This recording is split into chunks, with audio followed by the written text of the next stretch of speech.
அப்பா ரீல் வந்து போச்சு. எனக்கு பர்சனலி இன்றைக்கி ரொம்ப ரொம்ப சந்தோஷம். ஏன்னா நான் இந்த காலேஜில் இருக்கிறதுக்காக சொல்லலை.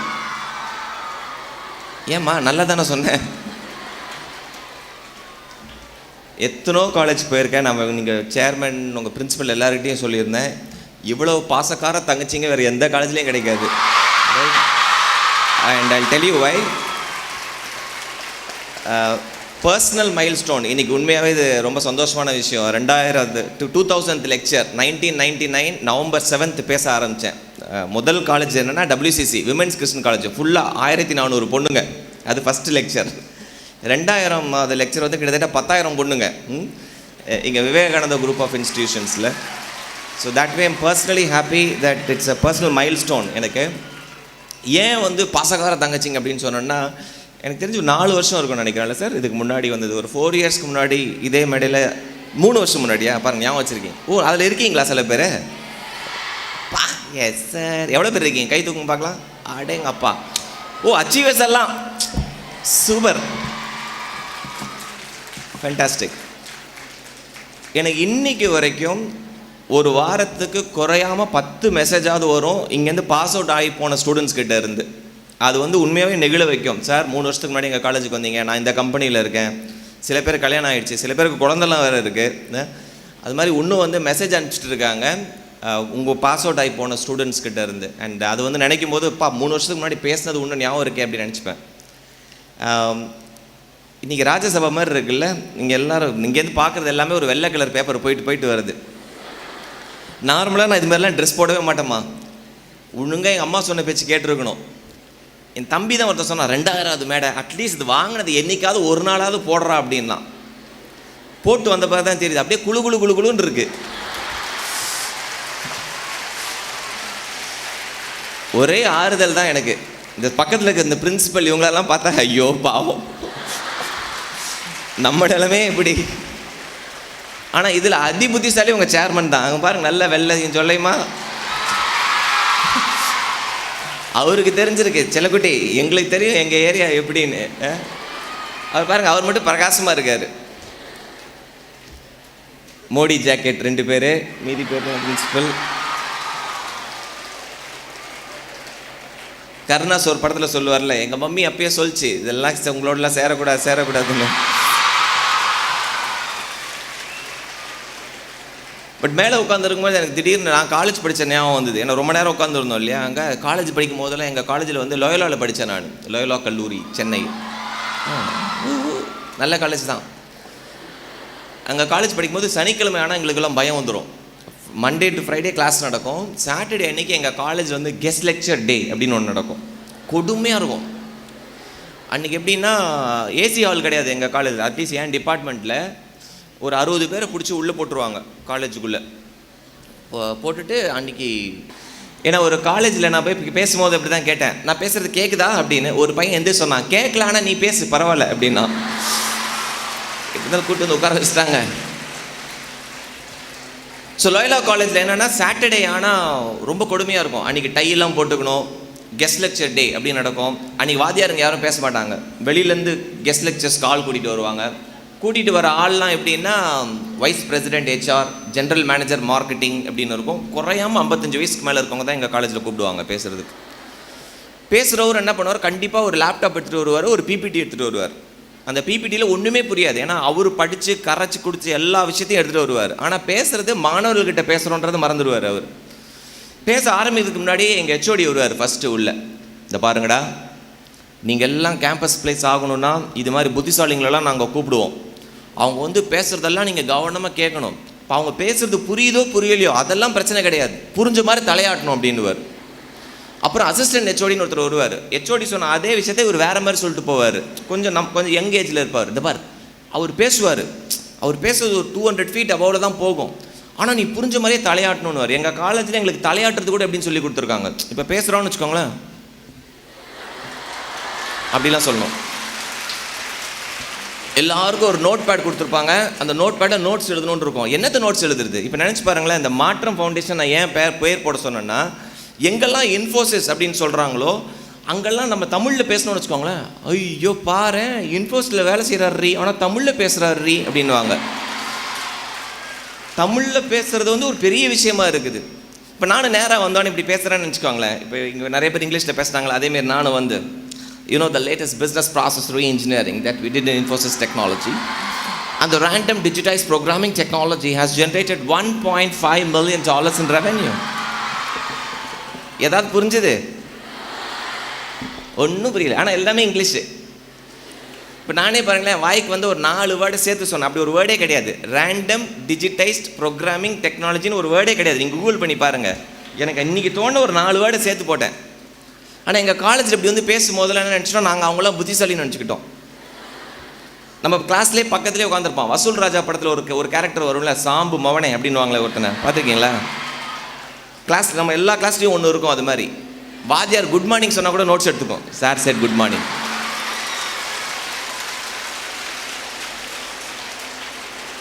நம்ம புத்திசாலின்னு நினச்சிக்கிறோம். புத்திசாலி கிடையாது. இவங்களுக்கு வந்து கடவுள் ஒரு பெரிய ஸ்ட்ரென்த்து கொடுத்துருக்காரு. இது மாதிரி குழந்தைங்கள்லாம் எப்படின்னா, புக்கில் இருக்கிறத விட அவங்க ஆன்சர் ஷீட் அழகாக இருக்கும், அப்படியே இருக்கும். இப்போ என் ஃப்ரெண்டு ஒருத்தாருனா எப்போ வாத்தியார் வந்து பேசினாலும், அதுமாதிரி கெஸ்ட் லெக்சர் வந்து பேசினாலும் ஃபஸ்ட்டு ரோவில் உட்காந்துருப்பான். எங்கள் காலேஜில் நடக்கிற ஒரே ஒரு நல்ல விஷயம், ஒரு லெக்சருக்கும் இன்னொரு லெக்சருக்கு நடுவில் டீ கொடுப்பாங்க. வெளியில் பிரேக்குக்கு டீ கொடுப்பாங்க. அது எதுக்குன்னா நல்ல எண்ணத்துலலாம் இல்லை, டீ கொடுத்து அடித்து தெளிய வச்சு உள்ளே அனுப்புவாங்க திருப்போ. அந்த டீ பிரேக்கில் தான் இந்த பையன் வந்து சொல்லுவான் என்கிட்ட, வாட் நாலேஜ் திஸ் கை ஹேஸ்ரா. என்னம்மா பேசுகிறார்ல யார் இவர், என்ன பேசணுன்னே புரியாமல் நாங்களெல்லாம் கண்ணை கட்டி காட்டில் விட்ட மாதிரியே இருக்கும். அதனால் ரொம்ப தெளிவாக இருக்கேன். என்ன திருப்பி ஒரு 2, 3, 4 வருஷம் கழிச்சு இதே காலேஜில் பார்த்தா, அன்றைக்கி நீ தானடா வந்து பேசினேன், ஒன்றுமே புரியல நீ அப்படின்றதுக்காக, அப்படி சொல்லிடக்கூடாதுன்றதுக்காக நான் சொல்ல வேண்டிய ஒரு 3-4 பாயிண்ட்ஸ் தான். அது கடன்னு எவ்வளோ ஃபாஸ்ட்டாக சொல்லிட முடியுமோ சொல்லலாம். ஏன்னா உங்களுக்கு எல்லாம் அங்கே எவ்வளோ சூடாக இருக்குன்னு தெரியும். ஏன்னா இங்கே மோர் கொண்டு வந்து வச்சாங்க. மோர் குடிக்கலான்னு கை போகலான்னு நினச்சேன் நான். அப்போ அங்கேருந்து ஒரு சாரி கட்டின ஒரு பொண்ணு பக்கத்தில் இருக்க பொண்ணுக்கிட்ட சொல்கிறது லிப் ரீடிங். இங்கேருந்து பார்த்தேன், நீ என்னடி அது? உடனே இந்த பொண்ணு சொல்லுது மோர். அந்த பொண்ணு சொல்லுது, நம்ம இங்கே சாவரம் வெயில்ல மோர். தங்கச்சிங்களா, அந்த மோரை நான் பத்திரமா வச்சுட்டேன். கீழே இறங்கி பிறகு போட பிறகு குடிச்சிக்கலாம். My first appreciation to Ashwini John. Ashwini, last year நான் வந்து ஜட்ஜாக இருந்தம்மா அதே காம்படிஷனுக்கு, right? I seriously missed speaking you this time, but I heard that you spoke really, really well. Brilliant. You have an amazing voice. Super voice, right? நல்லா பேசுங்க, நிறைய பேசுங்க. இதே காலேஜில் இதே மாதிரி ஒரு பெரிய அச்சீவர்ஸ் டேக்கு சீஃப் கெஸ்ட்டாக வந்து பேசுங்க. That will give you a lot of satisfaction. So இங்கே எல்லோரும் உட்காந்துருக்கீங்க. நம்மளுக்கு வந்து வாழ்க்கையில் எல்லாருக்கும் சக்ஸஸ் ஆகணுன்னு தான் ஆசை. அந்த சக்ஸஸ்ன்றதை வந்து பற்றி அஸ்வினி பேசினாங்க. Success is a journey. அது வந்து நிறைய மைல்கள் தாண்டி போகணுன்னு இருக்கும். இன்றைக்கி ஸ்டேஜுக்கு நம்மளுக்கு எல்லாருக்கும், சில பேருக்கு வந்து அப்பா காலேஜில் டிகிரி வாங்கினா போதுண்டா, அதுவே சக்ஸஸ் நினச்சிப்போம். அரியர் இல்லாமல் பாஸ் ஆகிட்டா போதும், என்ன கூட வந்து இந்த காலேஜில் சேர்த்து விட்டாங்க. அவங்களுக்கு சில பேருக்கு அது சக்ஸஸ்.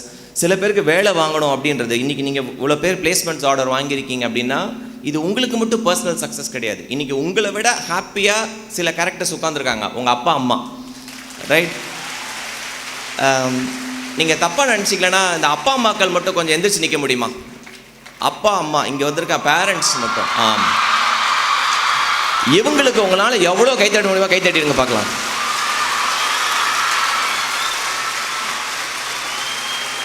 நல்லா இன்னும் தட்டலாமே. Super, thank you. ஏன் சொல்கிறேன் தெரியுமா? இன்னைக்கு எனக்கு தெரிஞ்ச உண்மையான அச்சீவர்ஸ் அவங்க தான். கரெக்டாக? அதனால் தேங்க்ஸ்மா, தேங்க்ஸ். உட்காருங்க. ஏன்னா அப்பா அம்மாக்கள் இந்த 2 ஜீவன்கள் தான் எவ்வளோ கஷ்டப்பட்டாங்கன்றது உங்ககிட்ட காமிச்சிருக்கவே மாட்டாங்க. அம்மா கிட்ட போய் கேட்பீங்க, 500 ரூபா வேணுமா, காலேஜில் புக்கு வாங்கணும், இது வாங்கணும், அது வாங்கணும்னு. அம்மா கிட்ட மொத்தமாக 500 ரூபா தான் இருந்திருக்கும் அன்றைக்கி. ஆனால் உங்ககிட்ட 5000 ரூபா இருக்கிற மாதிரி 500 ரூபா எடுத்து கொடுத்துருவாங்க. கஷ்டத்தை காமிச்சிருக்கவே மாட்டாங்க. பசிக்குது அப்படின்னு போய் கேட்போம். தோசை செஞ்சு கொடுப்பாங்க. முதல்ல ரவை தோசை வரும், முதல்ல ஆர்டினரி தோசை வரும், அப்புறம் கோதுமை தோசை வரும், அப்புறம் ரவை தோசை வரும். ஏன்னா மாவு தீந்துருச்சு. உள்ளே எதையோ போட்டு கிண்டி தோசை வந்துகிட்டே இருக்குது. நம்மளுக்கு பசிக்குது, உங்களுக்கு பசிக்குது, உங்கள் தம்பிக்கு பசிக்குது, உங்கள் அண்ணனுக்கு பசிக்குது, சாப்பிட்டுட்டே இருக்காங்க. நம்ம என்றைக்கும் போய் செக் பண்ணதே கிடையாது அம்மா கிட்ட, அம்மா நீ சாப்பிட்டியா அப்படின்னு. அது மாதிரி உன்னத ஜீவன் தான் அம்மா. இந்த அப்பான்றது பாவப்பட்ட கேரக்டர். ஏன்னா இந்த அப்பாக்களுக்கு வந்து பாதி நேரம் வெளியில் வேலை, எவன்கிட்டயோ பேச்சு வாங்கணும், ஆஃபீஸில் வேலை செஞ்சால், பிஸ்னஸில் கடன் இருக்கும், அது இருக்கும், இது இருக்கும். பொண்ணு, அதுவும் அந்த அப்பாவுக்கும் பொண்ணுக்கும் இருக்கிற ரிலேஷன்ஷிப் வந்து பயங்கர ஸ்பெஷல் இல்லை? அது பயங்கர ஸ்பெஷல். பொண்ணை வந்து மட்டும் ராணி மாதிரி வச்சுப்பாங்க அப்பாக்கள். ஆனால் என்றைக்குமே அவங்க படுற கஷ்டத்தை உங்ககிட்ட காமிச்சிக்கிட்டதே கிடையாது. அதனால் இன்றைக்கி நீங்கள் சந்தோஷமாக இருக்கிறத விட அவங்க தான் பயங்கர சந்தோஷமாக இருப்பாங்க. அதனால தான் அவங்கள வந்து ஃபஸ்ட்டு ஆனர் பண்ணணும்னு நினச்சேன் நான். So hats off to all the parents. பல பேருக்கு வந்து காலேஜுக்குள்ளே போகணுன்ற அந்த வாய்ப்பே கிடச்சிருக்காது இல்லை? அதனால இந்த டைலாக் நம்ம வீட்டில் அப்பப்போ கேட்டிருப்போம். என்னை மட்டும் உங்கள் தாத்தா படிக்க வச்சுருந்தா நான் என்ன பண்ணியிருப்பேன் தெரியுமா அப்படின்லாம் சொல்லியிருப்பார். ஏன்னா தாத்தா படிக்க வச்சிருக்க மாட்டார். அவங்களுடைய பல பேரோட கனவை வந்து பூர்த்தி செய்கிற நாள் தான் இன்றைக்கி. இதுக்கு அடுத்து ஒரு சந்தோஷமான நாள் இருக்குது. அதை கண்டிப்பாக பண்ணிவிடுங்க. நீங்கள் வேலைக்கு சேர்ந்த பிறகு முதல் மாதம் சம்பளம்னு ஒன்று கொடுப்பாங்க. அதுதான் நீங்கள் ஏர்ன் பண்ணுற ஃபஸ்ட்டு மணி. இதில் உனக்கு பிடிச்ச மொபைல் ஃபோன் எது வாங்கினாலும் சரி, முதல் மாத சம்பளத்துலேருந்து மறக்காமல் உங்கள் அம்மாவுக்கு ஒரு சாரி, உங்கள் அப்பாவுக்கு ஒரு வேட்டி சட்டை மறந்துடாத. சரியா? ஏன் சொல்கிறேன் கேளுங்களேன். இதுக்கப்புறம் நீங்கள் பல சாதனை புரிவீங்க. வெளிநாட்டுக்கு போவீங்க, இன்னும் நிறையா சம்பாதிப்பீங்க, கார் வாங்குவீங்க, உங்கள் அப்பா அம்மாவுக்கு வீடு கூட கட்டி கொடுத்துடலான்னு வச்சுக்கோங்களேன். ஆனால் எனக்கு தெரிஞ்சு எந்த அப்பா அம்மாவும் தன் குழந்தை வாங்கி கொடுத்த முதல் சாரியோ முதல் வேட்டி சட்டையோ தூக்கி போட்டதா சரித்திரமே கிடையாது. எங்கள் அம்மா இன்னும் வச்சுருக்காங்க. 2000 ரூபாய்க்கு நான் வாங்கி கொடுத்த மைசூர் சில்க் சாரீ இன்னும் பத்திரமா இருக்குது. மற்ற சாரீலாம் பாத்திர கடைக்கு போகுது, யார் யாருக்கோ டொனேஷன் போகுது. இந்த ஒரு சாரீ மட்டும் விடவே மாட்டாங்க. எங்கள் அப்பாவுக்கு நான் வாங்கி கொடுத்த சட்டை நஞ்சு போய் பிஞ்சு போயிருக்கு. அது பத்திரமா வச்சுருக்காரு, தொடவே விட மாட்டார். அவரை பொறுத்த வரைக்கும் என் சன்னோட ஃபஸ்ட்டு மந்த் சேலரியிலேருந்து வந்தது அது. அதனால் அது ஒரு ஸ்பெஷல் மூமெண்ட், ரைட்? ஸோ இங்கே இருக்க அச்சீவர்ஸ் எல்லாருக்கும் என்னுடைய வாழ்த்துக்கள். என்னென்னா இது உங்களோட தனிப்பட்ட அச்சீவ்மெண்ட் கிடையாது.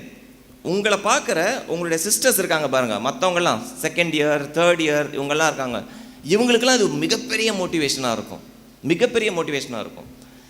எதுக்கு சொல்கிறேன்னா, நம்ம வாழ்க்கையில் நம்மளுக்கு எல்லாமே இருந்தாலும் one of the most important competency எதுன்னு பார்த்தீங்கன்னா ஆட்டிடியூட் அப்படின்றாங்க.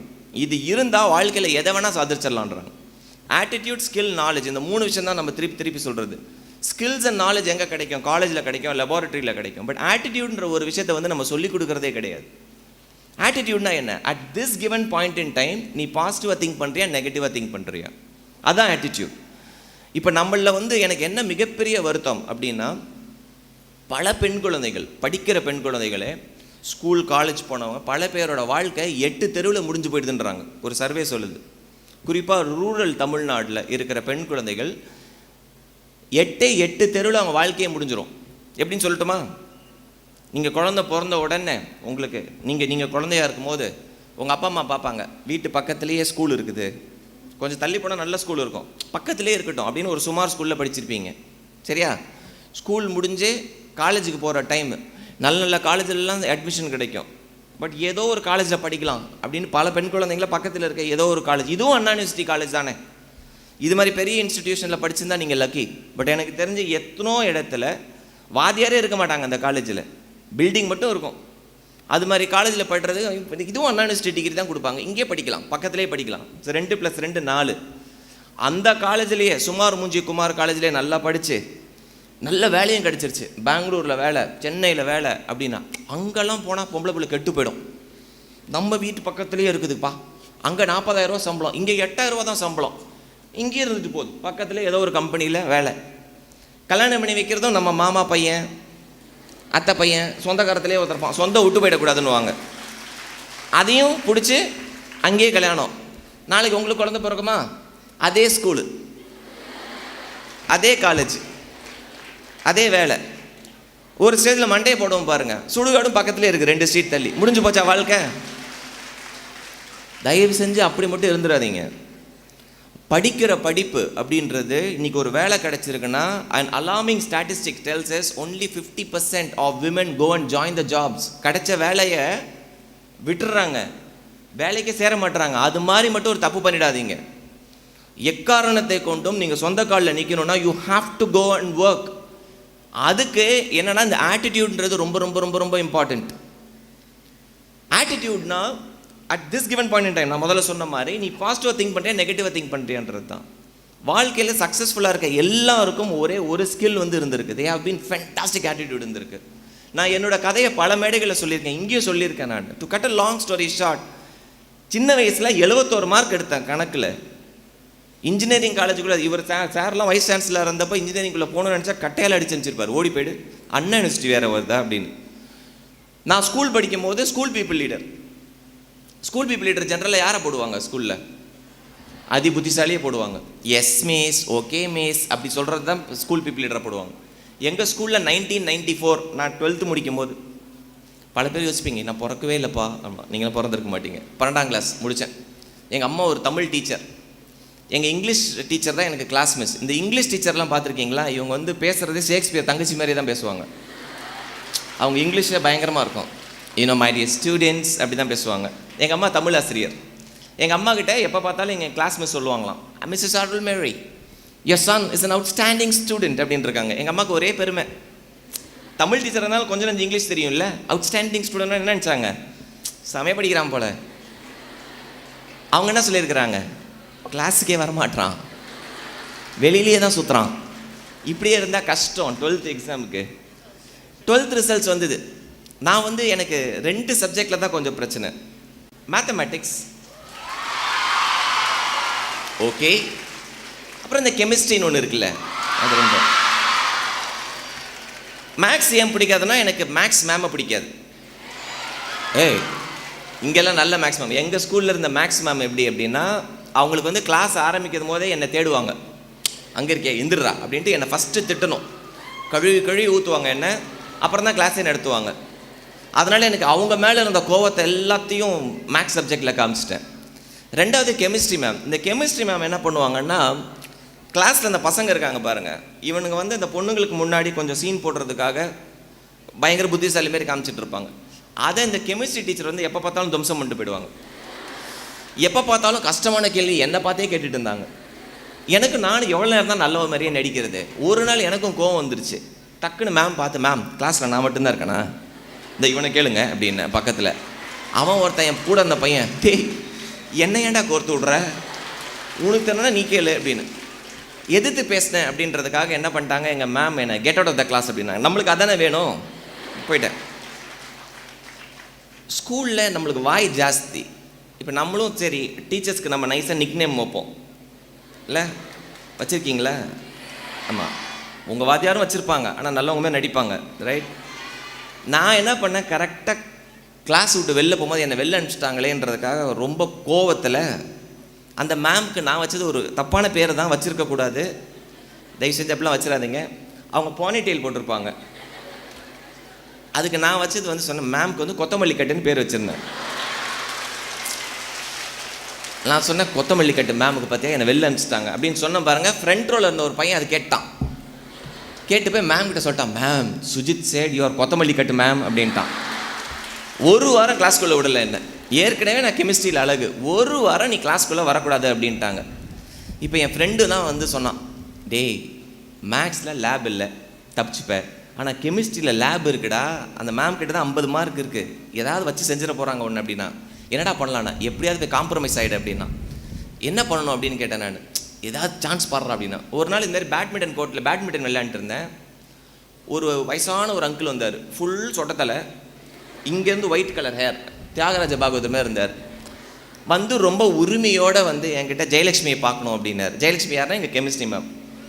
உடனே என் ஃப்ரெண்டு சொன்னால், கூட்டு போய் இன்ட்ரடியூஸ் பண்ணி வச்சுரு, பிரச்சனை சால்வ் அப்படின்னு நான் அவரை கூப்பிட்டு போனேன். 2nd floor வரைக்கும். ஏன்னா மேம் பக்கத்து கிளாஸ் எடுத்துகிட்டு இருந்தாங்க. எக்ஸ்கியூஸ் மீ மேம் அப்படின்னா. Yes ma'am your father has come to see you ma'am அப்படின்னா. மேம் வந்து ஃபாதரா அப்படின்ட்டு வெளில வந்து பார்த்தாங்க. இடியட், தட்ஸ் மை ஹஸ்பண்ட் அப்படின்னாங்க. போச்சு.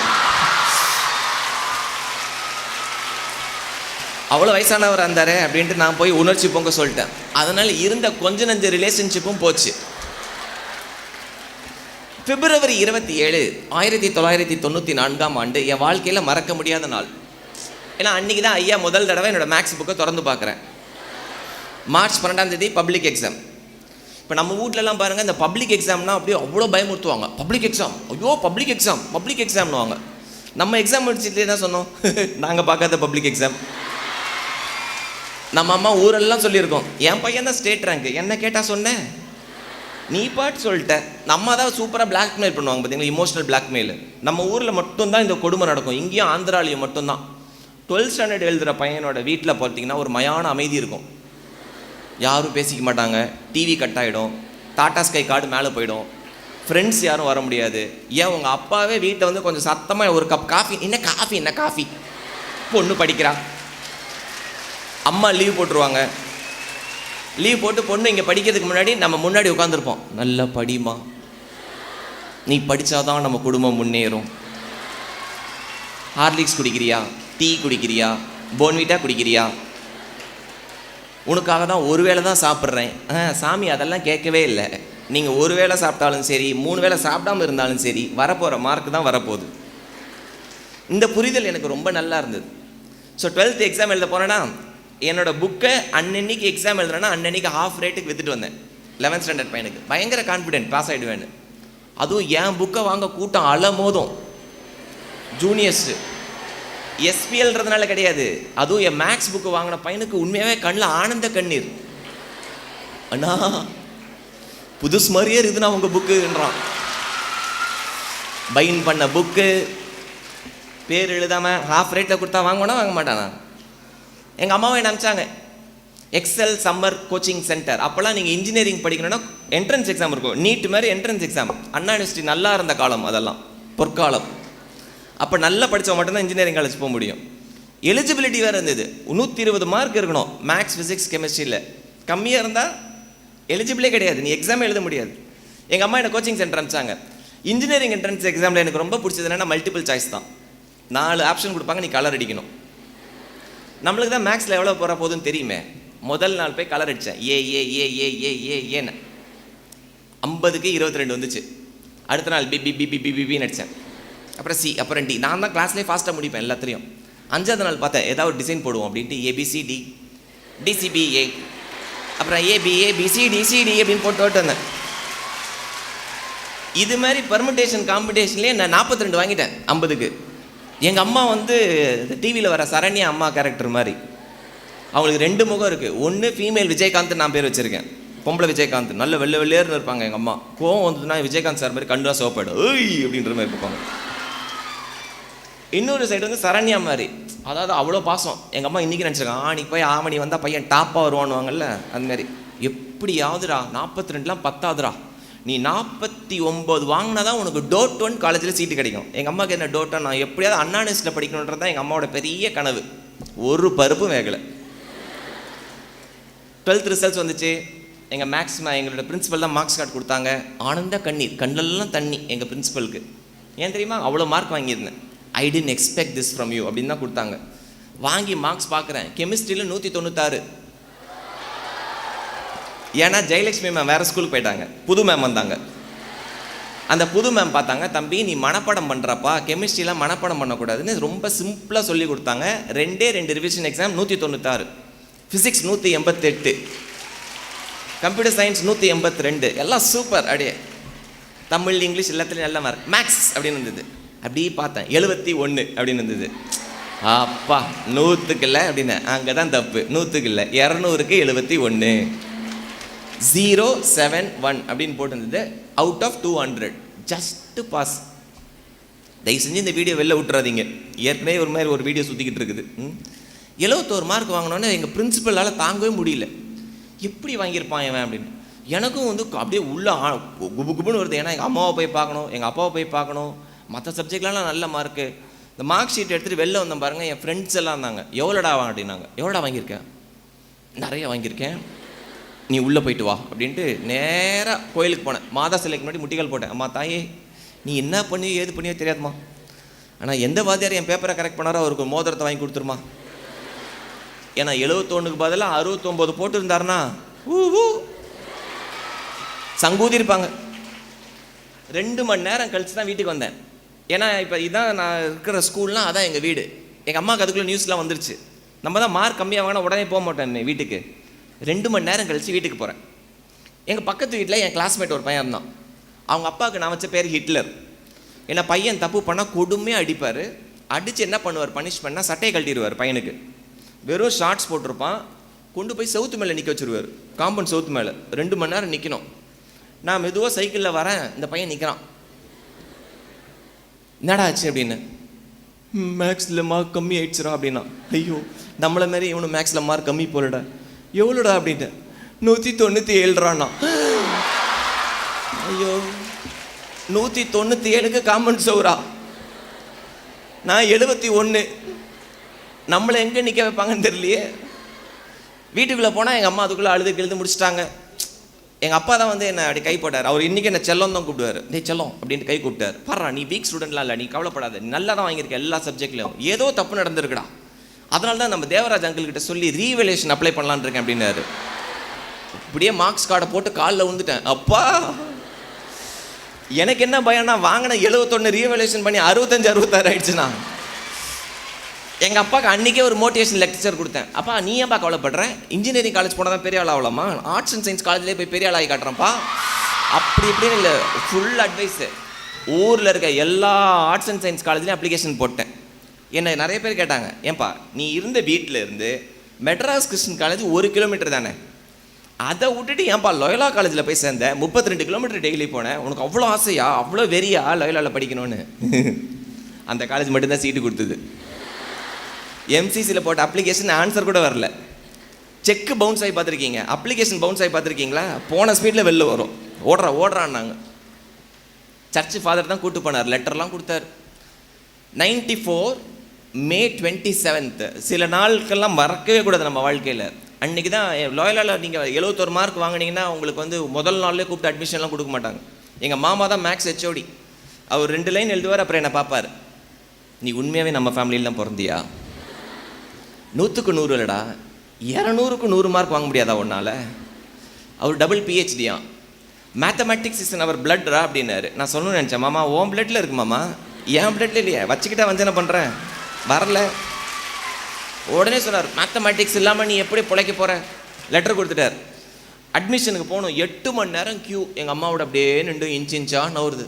நம்ம மார்க் வாங்கலை, கூட ஒரு டீச்சர் இருந்தால் எப்படி இருக்கும்? எங்கள் அம்மா புலம்பிக்கிட்டே இருக்காங்க, நல்லா படிச்சிருந்தா உன்னை கூப்பிட்டு சீட்டு கொடுத்துருப்பாங்க பாரு அப்படின்னு. 8 மணி நேரம் கழித்து உள்ளே போனோடனே ஃபாதர் எனக்கு கேட்டார். நான் போய் கேட்டேன், கெமிஸ்ட்ரியில் 196 வாங்கியிருக்குமே, 196 வேணா கெமிஸ்ட்ரி கொடுங்க ஃபாதர் அப்படின்னு. வேறு ஏதாவதுனாரு. மேக்ஸ் மட்டும்தான் கேட்கல, எல்லா சயின்ஸ் குரூப்பும் கேட்டேன். மேக்ஸ் எப்படி கேட்க முடியும், வாங்கின மார்க்கு கம்மி, எங்கள் மாமா தான் ஹெச்ஓடி, அவர் முடிஞ்ச டெய்லி யார் பார்க்குறது? அதனால் யோசிச்சிட்டே இருந்தேன். கடைசியில் எனக்கு கொடுத்த குரூப் ஸ்டாட்டிஸ்டிக்ஸ், புள்ளியியல் துறை. Statistics is tougher then mathematics, அதுதான் எனக்கு கொடுத்தாங்க. இப்போ காலேஜில் ஸ்டாட்டிஸ்டிக்ஸ் கொடுத்தாச்சு, எனக்கு லோயலாவில் சீட்டு கிடைச்ச சந்தோஷம், அப்பாடா கரஸ்பாண்டன்ஸில் படிக்க வேணாம் அப்படின்னு. கரெக்டாக வெளியில் போகும்போது லோயலா பிரின்சிபல் பக்கத்தில் இருக்க டீன் கிட்டே இதே வார்த்தை தான் யூஸ் பண்ணார் தமிழில்.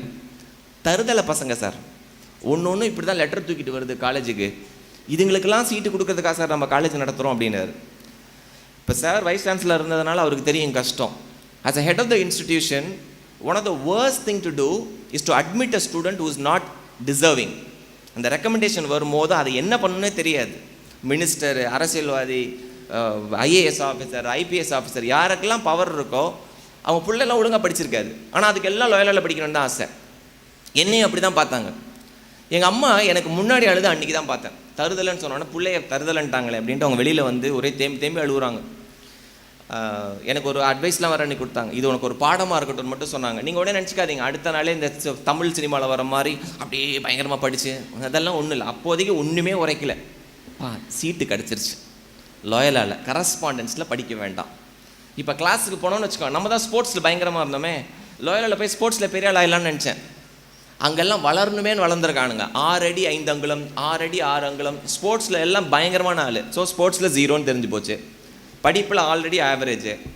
இங்கிலீஷ் பேசலான்னு நினச்சேன். சரி, லோயலாவில் வந்து ஃபுல் பிட்ஸ்பர்க் பீட்டர் ஃபேமிலி தான். யோ மேன், கமான் மேன், யோ அப்படி தான் பேசுவானுங்க. ஸோ நம்மளே எப்படியே இங்கிலீஷ் பேசிடலாம் அப்படின்னு போய் தடு மாதிரி 2 வார்த்தை இங்கிலீஷ் பேசினா கூட இருக்காம பாருங்க, நம்ம கூட இருக்காமா, தோடா வண்டர்ரா, உங்கள் அப்பா பேர் பீட்ரு, உங்கள் அம்மா பேர் மேரி அப்படின்னு. டேய், உண்மையாகவே எங்கள் அப்பா பேர் ஜான் பீட்ரு, எங்கள் அம்மா பேர் அருள் மேரி. நம்மளே தடு மாதிரி 2 லைன் இங்கிலீஷ் பேசினாலும் கூட இருக்க விட மாட்டேங்கிறான். அப்போது ஒரு விஷயம் நல்லா தெரிஞ்சு போச்சு. இங்கிலீஷில் ஒரு சேயிங் இருக்குது, jack of all trade master of none அப்படின்னுவாங்க. எல்லாமே தெரியும், ஆனால் எதுவுமே உருப்படியாக தெரியாது.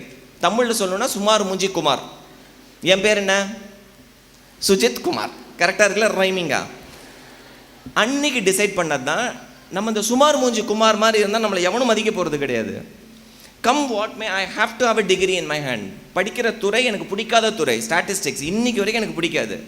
But I decided that I will XL in that subject come what May. 3 years later I was a gold medalist in statistics in the same Loyola College. Okay, இது வந்து ஃபுல்லாக அந்த கோனார் நோட்ஸ் பார்த்து எழுதிட்டேன். பட் பிஜி படிக்கும்போது I was very clear that I will pick up a course only that will play to my strengths. எனக்கு எது நல்லா வருமோ அதை பற்றி மட்டும்தான் ஃபோக்கஸ் பண்ணுவேன்னு. அஸ்வினி அதை டச் பண்ணிட்டு போனாங்க.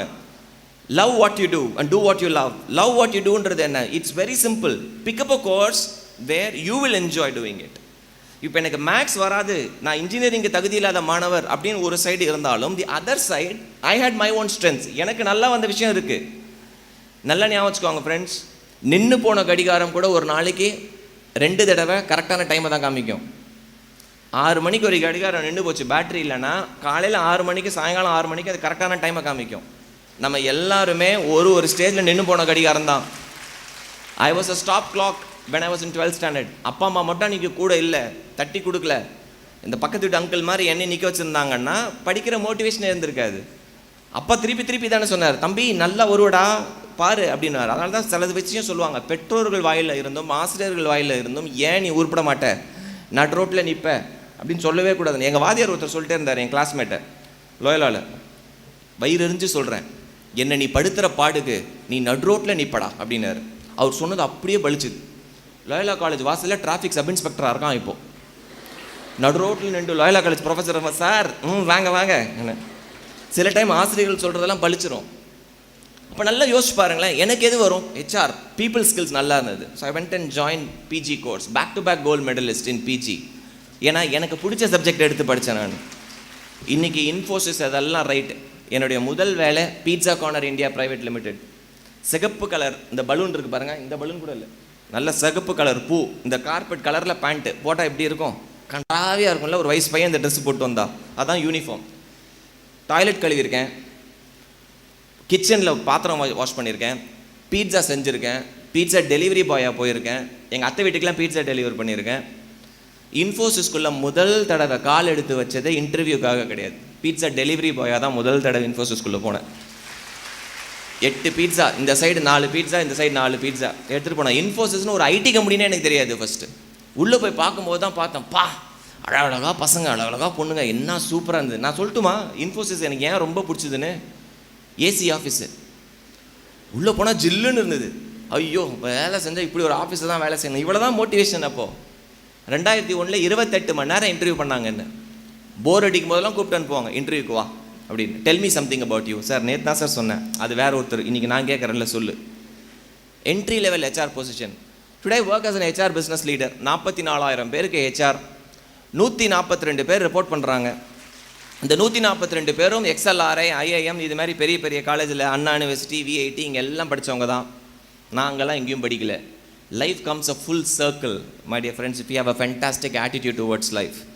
Fantastic attitude. பொறியியல் கல்லூரி மாணவர், தகுதி இல்லாத மாணவர், இன்றைக்கி தமிழ்நாட்டில் இருக்கும் 583 பொறியியல் கல்லூரியில் 6 பொறியியல் கல்லூரியை ரிப்பன் கட் பண்ணி திறந்து வச்சுருக்கேன். இந்த 2000 மேடைகளில் பேசுனதில் 127 தடவை அந்த பச்சை கலர் கவுன் போட்டு டிகிரி கொடுத்துருக்கேன். லைஃப் கம்ஸ் அ ஃபுல் சர்க்கிள். நீங்கள் எத்தனை அவார்டு வாங்கினாலும், இப்போ அதில் படித்தாங்கல்ல லாஸ்ட்டாக அந்த பயோடேட்டா நான் தான் எழுதினேன், அதில் நிறைய அவார்ட்ஸ் படித்தாங்கல்ல, அதில் ஒரு அவார்டு எனக்கு ரொம்ப ரொம்ப special. October 2 every year Loyola alumni காங்கிரஸ்னு ஒரு ஈவெண்ட் நடக்கும். இது எப்படின்னா, நான் 1947 48 படித்தவங்களெல்லாம் வர சொல்லுவாங்க, தாத்தா பாட்டிங்கெல்லாம் வருவாங்க, ஒரு காலேஜுக்கு வருவாங்க அலுமினை டேன்னு. அக்டோபர் 2 2015 4 பேருக்கு டிஸ்டிங்கிஷ் அலுமினை ஆஃப் லோயலான்னு ஒரு அவார்டு கொடுத்தாங்க. யார் அந்த 4 பேர்? முதல் நபர் former RBI governor and Andhra Pradesh governor Rangarajan sir, அவர் தான் ஃபஸ்ட்டு ரெசிபியன்ட். 2வது recipient doctor Sudhakar, currently Jammu and காஷ்மீரோட chief justice, high court chief justice. 3வது IOB பேங்கோட chairman and managing director Koteeswar Rao, அவர் தான் 3வது டிஸ்டிங்கிஷ் அலுமினை. 4வது யாரை தருதலைன்னு சொன்னாரோ அதே தருதலைக்கு தான் டிஸ்டிங்கிஷ் அலுமினை அவார்டு கொடுத்தாங்க லோயலாவில். இது கொடுத்தப்ப அந்த பிரின்சிபல் இருந்தார்.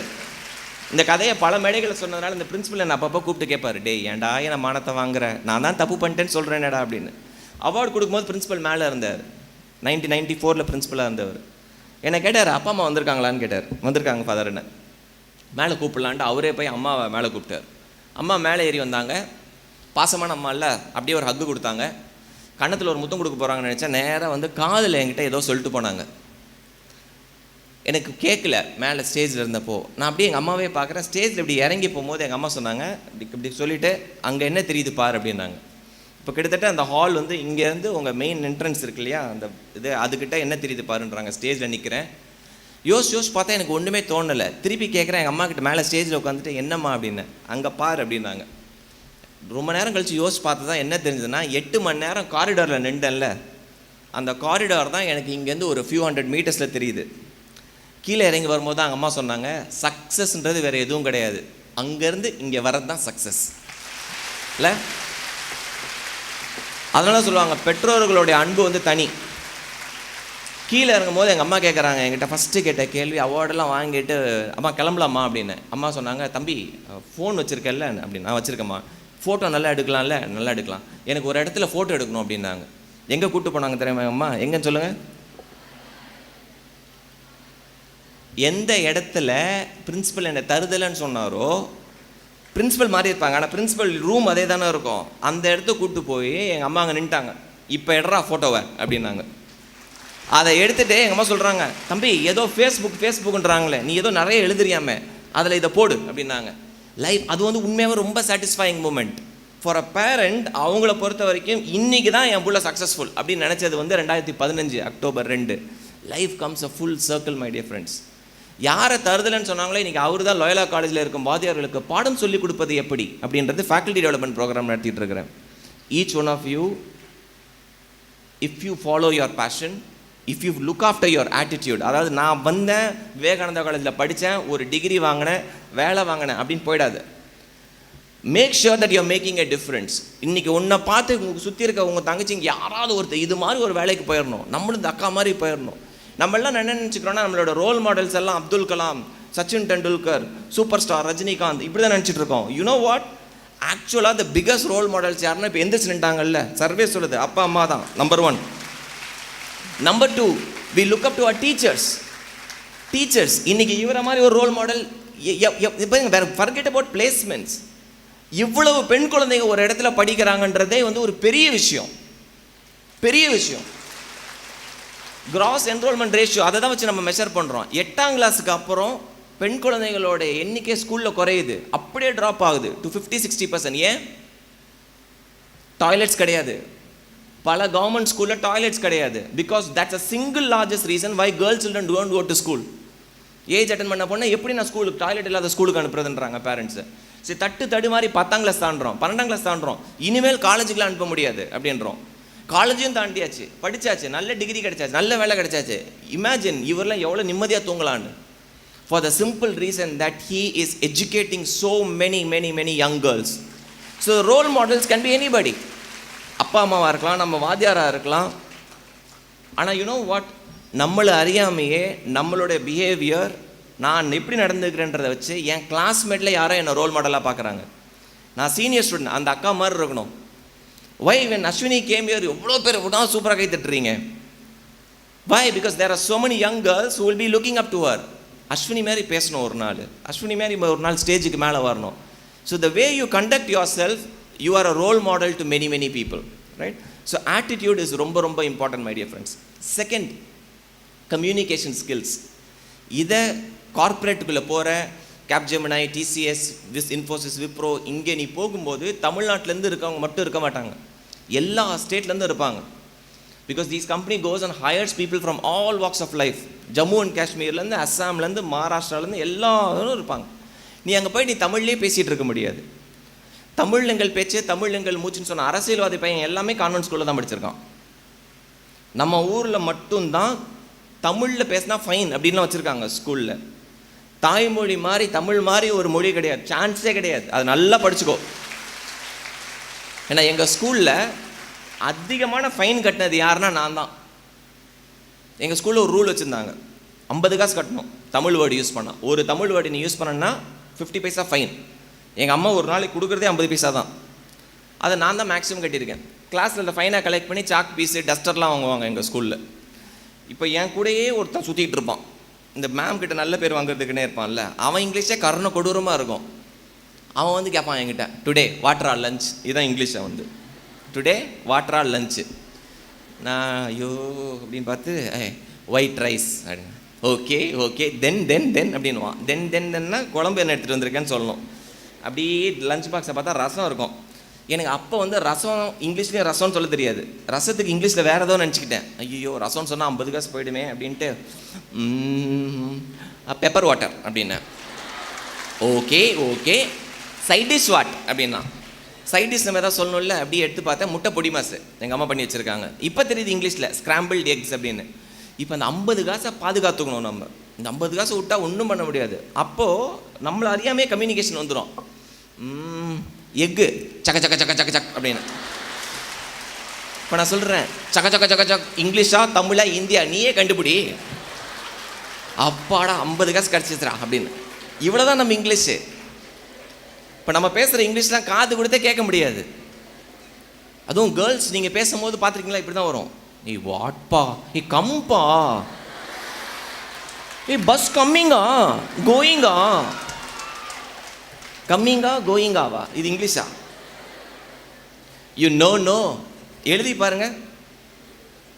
ஷேக்ஸ்பியர்லாம் இப்போ இருந்தாரா செத்துருவார். யூ நோ நோ அப்படின்னா என்ன அர்த்தம்? உனக்கு தெரியும்ல அப்படின்றது தான் நம்ம யூ நோ நோ. வாட்பா, இதான் நம்மளுக்கு தெரிஞ்ச இங்கிலீஷு. பட் நான் என்ன தெரியுமா சொல்கிறேன், தடு மாதிரி பேசிடு, அசிங்கப்பட்டுரு, பரவாயில்ல கிளாஸ் ஃப்ரெண்ட்ஸு கூட அசிங்கப்பட்டுரு. But when you go to a corporate, communication becomes a deal breaker. உன் கிளைண்ட் இன்டர்வியூஸ்ன்னுவாங்க, யூஎஸ் போகிறதுக்கு கிளைண்ட் இன்டர்வியூஸ்ன்னுவான். அவன் ஃபுல்லாக இங்கிலீஷ் தான் பேசுவான், புரியவே புரியாது.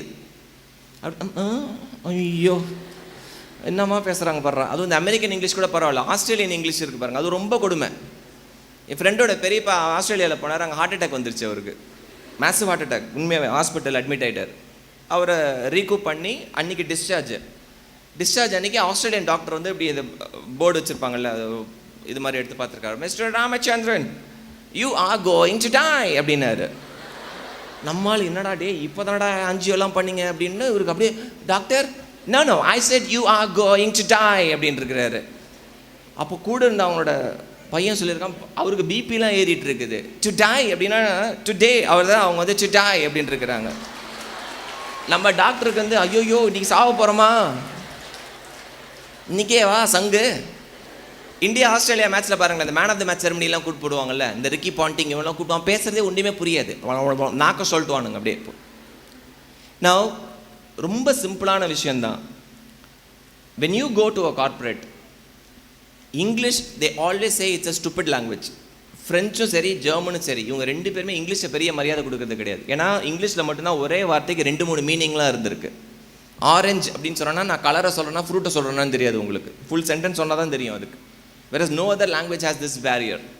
but you need to understand that English தெரியல அப்படின்னா கேம்பஸில் நீங்கள் போய் பிளேஸ் ஆகிற இடத்துல you will struggle a lot. but the fact is நீங்கள் எல்லாம் பிளேஸ் ஆகிருக்கீங்க அப்படின்னா your English will definitely be above average to good. சில காலேஜுக்கெலாம் நான் போயிருக்கேன் ஒரு 7-8 வருஷத்துக்கு முன்னாடி கேம்பஸ் இன்டர்வியூக்கு. ஒரு பையன் 96% இன்ஜினியரிங், அவனுக்கு என்ன பசில் கொடுத்தாலும் அவ்வளோதான் 30 செகண்ட்ஸில் ஆன்சர் கொடுக்குறான். ஆனால் இங்கிலீஷ் வராது. அவனை உட்கார வச்சு பேச சொல்லணும். Tell me something about you. My name is Senthil sir. Okay, I am a good guy. சரி, what else? That's all sir. டேய் என்னடா உனக்கு இவன் பேசினா தான் எடுக்க முடியும், மற்ற எல்லா பேராமீட்டர்ஸும் இருக்குது. எதை கேட்டாலும் எஸ் சார், நோ சார், அவ்வளோதான் சொல்கிறான். ஐயோ இவன் இப்படியே போயிட்டுருக்கேன்னு சொல்லிட்டு இவனை என்ன கேட்கலான்னு சொல்லி, டு யூ லைக் கிரிக்கெட் அப்படின்னா, yes sir I like cricket அப்படின்னு. Very good. கிரிக்கெட்டில் யாரை பிடிக்கும் உனக்கு? Sachin Tendulkar sir. Very very good. Sachin டெண்டுல்கர்கிட்ட உனக்கு என்ன பிடிக்குன்னு சொல்ல அப்படின்னு. அப்படியே என்னை பார்த்தான். He's also good guy sir அப்படின்னா. டே இதுக்கு மேலே என்னடா ஒன்றுமே பேச மாட்டேன். அப்ளிகேஷனை பார்த்துட்டு ஓகே ப்ளீஸ் கோ அஹெட் அப்படின்னு எஞ்சி போயிட்டான். இன்டர்வியூ போயிட்டான். அவனை போய் கூட்டு வர சொன்னான், ஆஃபீஸ் பாய் விட்டு கூட்டு வந்து, என்னடா ஒன்று எதுக்குடா எஞ்சி போனேன்? You only said sir please go. நினச்சி பாருங்கள், 96% இங்கிலீஷ், ஐ மீன் இன்ஜினியரிங்கில் மார்க்கு. ப்ளீஸ் கோ அஹெடுக்கும் ப்ளீஸ் கோக்கும் வித்தியாசம் தெரில அவனுக்கு. நம்மளில் பல பேர் கார்பரேட்டுக்குள்ளே வந்து ஸ்ட்ரகிள் ஆகிற one of the biggest reason, ஒரு இமெயில் அனுப்ப தெரியாது நம்மளுக்கு, ஒழுங்காக பேச தெரியாது. தமிழ்நாட்டிலிருந்து போனவங்க, நீ நாளைக்கு உனக்கு போஸ்டிங் பூனேயில் இருக்கும், பெங்களூரில் இருக்கும், அங்கேயும் நம்ம தமிழ் ஆளுங்களாக தேடுவோம். First and foremost thing when you go and join a corporate, make friends from different states, different religion. அதான் பெஸ்ட்டு. கேரளாவில் ஒரு பொண்ணு இருக்கும், ஆந்திராவிலேருந்து ஒரு பொண்ணு இருக்கும், மகாராஷ்டிராலேருந்து பொண்ணு இருக்கும், ஃப்ரெண்ட்ஸ் ஆகிக்கும். அவங்க கூட பேசு. Communication is a biggest deal breaker, right? Number 3, learnability. நீ ஐடி கம்பெனிக்குள்ளே வந்துட்ட அப்படின்னா நீ வேலையை விட்டு போகிற வரைக்கும் படிச்சுக்கிட்டே இருக்கணும். C++, ஆரக்கல், கூழாங்கல், பாறாங்கல், ஜாவா, காவா, யமகா, ஊப்ஸு, ஆப்ஸு படிச்சுக்கிட்டே இருக்கணும். காலேஜ் மாதிரி ஸ்டடி ஹாலிடேஸ்லாம் கொடுக்க மாட்டாங்க. 10 நாள் உங்களுக்கு ஸ்டடி ஹாலிடேஸ். இதுக்கப்புறம் நீங்கள் ஊப்ஸ் கற்றுட்டு வாங்க, அப்புறம் ஆப்ஸ் கற்றுட்டு வாங்க. வேலை செய்யணும், வேலை செய்கிற டைம்லேயே படிச்சுக்கணும். So learnability has to be very very high. அதை ரொம்ப கிளியராக புரிஞ்சுக்கோங்க. விச் மீன்ஸ் ஒரு புதுசாக ஒரு விஷயத்தை கற்றுக்கக்கூடிய மனப்பக்குவமும் நேற்று கற்றுக்கிட்ட விஷயத்தை இன்றைக்கி மறக்கக்கூடிய பக்குவமும் இருந்தால் தான் you will be able to survive. Flexibility. வேறு சென்டர்ஸ்க்கு போக சொல்லுவாங்க, ஷார்ட் ட்ரிப்ஸ் போக சொல்லுவாங்க. Please give confidence to your parents. ஒன்றும் நடக்காது, நான் பத்திரமா போயிட்டு பத்திரமா வருவேன் அப்படின்றதுல ரொம்ப கான்ஃபிடென்ட்டாக இருங்க. என்கிட்ட கெரியர் கவுன்சிலிங் வர நிறைய பேரண்ட்ஸ் கேட்குற ஒரே கேள்வி தான், சார் பொம்பளை பிள்ளை சார் எப்படி சார் அனுப்புறது அப்படின்னு. எங்கள் தாத்தா எனக்கு சொன்ன ஒரு விஷயம் தான் ஞாபகம் இருக்கும். கெட்டு போகிற பையனோ பொண்ணோ எங்கே இருந்தாலும் கெட்டு போகும். அதுக்கு சென்னையில் இருக்கணும், பெங்களூரில் இருக்கணும், அங்கே இருக்கணும்னு அவசியம் கிடையாது. நம்ம ஊர்லேயே நம்ம கண்ணுக்கு முன்னாடியே பையனோ பொண்ணோ கெட்டு போகிறதுக்கான வாய்ப்பு இருக்குது, தப்பான பழக்க வழக்கங்கள் வர வாய்ப்பு இருக்குது. ஸோ அப்பா அம்மா கிட்ட நீ தான் அந்த கான்ஃபிடென்ஸ் கொடுக்கணும். Make a promise. இந்த மேடையில் பேசணுன்றதுக்காக கிடையாது. I'm 40 years old. இந்த 40 வயசில் I have not touched a cigarette, I have not taken liquor. இது வரைக்கும் எனக்கு யாராவது லிக்கர் எப்படி இருக்கும் டேஸ்ட் பண்ணியிருக்கீங்களா அப்படின்னா I have not done that. நிறைய ஃப்ரெண்ட்ஸ் கிண்டல் பண்ணியிருக்காங்க, படம்டா நீ, வாழ்க்கையை அனுபவிக்க தெரியாத மனுஷன்டா நீ, ஒரு முறை கூட சிகரெட் பிடிச்சது கிடையாது, எப்படி இருக்குன்னு கூட தெரியாது, பண்ணதில்லை. லிக்கர் குடிச்சதே கிடையாதா, பண்ணதில்லை, எப்படா இருக்க நீ அப்படின்னா. ஏன் இருக்க முடியாது? இதுக்கு என்ன ரீசன் நான் சொல்லட்டுமா? ரொம்ப சிம்பிள். காலேஜ் ஃபஸ்ட் இயரில் ஊட்டிக்கு ட்ரிப் போனேன். எங்கள் அப்பா தான் என்னை கோயம்பேடு பஸ் ஸ்டாண்டில் ட்ராப் பண்ணிட்டு போனார். ட்ராப் பண்ணிட்டு எங்கள் அப்பா மேலே எனக்கு தனி மரியாதை. ஏன்னா 12th நான் வாங்கினது மார்க்குக்கும் என்னை அவர் டீல் பண்ணதும் எனக்கு ரொம்ப பிடிச்சிருந்தது. பயங்கர ஃப்ரெண்டாக தான் ட்ரீட் பண்ணார். நான் பஸ்ஸில் இப்படி ஓரமாக உட்காந்துருக்கேன், எனக்கு பைசா கொடுத்துட்டு அப்படி கையை பிடிச்சார். அப்பா கை பிடிச்சிட்டு ஒரு விஷயம் சொன்னார், டே தம்பி, இந்த காலேஜ் ட்ரிப்பு போகும்போது தான் முதல் டைம் சிகரெட் பிடிச்சி பார்க்கலாமான்னு தோணும். ஃப்ரெண்ட்ஸு சொல்லுவானுங்க, கொஞ்சம் தானே குடிச்சு பாரு, ஒன்றும் இல்லைடா அப்படின்னுவானுங்க அப்படின்னு சொன்னார். அப்பா அந்த தப்பு பண்ணியிருக்கேன். அப்போ என்கிட்ட சொன்னார், நீ அந்த அந்த அந்த சலனத்தை தாண்டிட்ட அப்படின்னா நீ அதை செய்யவே மாட்டடா. I am not saying it's right or wrong, but நீ தண்ணி அடிக்காமல், நீ குடிக்காமல் இருந்தானா, சிகரெட் பிடிக்காமல் இருந்தானா, ஐ வில் பி வெரி ஹாப்பின்னார். I made a promise to my father that I will never drink, that I will never smoke, and I just want to keep up that promise. As simple as that. ரொம்ப simple. நம்ம ஒரு promise பண்ணுறோம் அப்படின்னா அதுக்கு அர்த்தம் என்ன தெரியுமா? 10 பேர் பார்க்கும்போது அந்த ப்ராமிஸை கீப் அப் பண்ணுறோம் மனுஷன் கிடையாது. யாருமே இல்லை, நீ மட்டும்தான் இருக்க. அந்த டைமில் நீ தப்பு பண்ணால் உனக்கு மட்டும்தான் தெரியும். அந்த டைமை if you are keeping up your promise, நீ தான் மனுஷன்.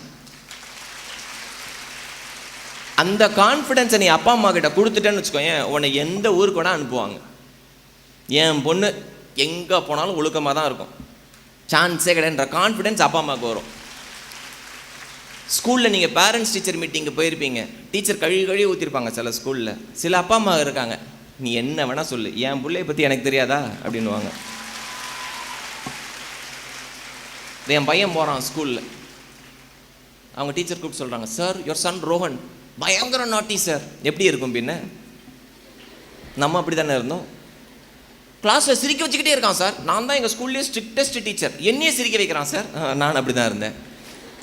நான் சொன்னேன் சரியாயிடும் மேடம் அப்படின்னு. எப்போ சார்? நான் 10ஆம் கிளாஸ்க்கு மேலே சரியாயிடும் மேடம். எப்படி சார் தெரியும்? இல்லை நான் அப்படி தான் மேடம் இருந்தேன் அப்படின்னாங்க.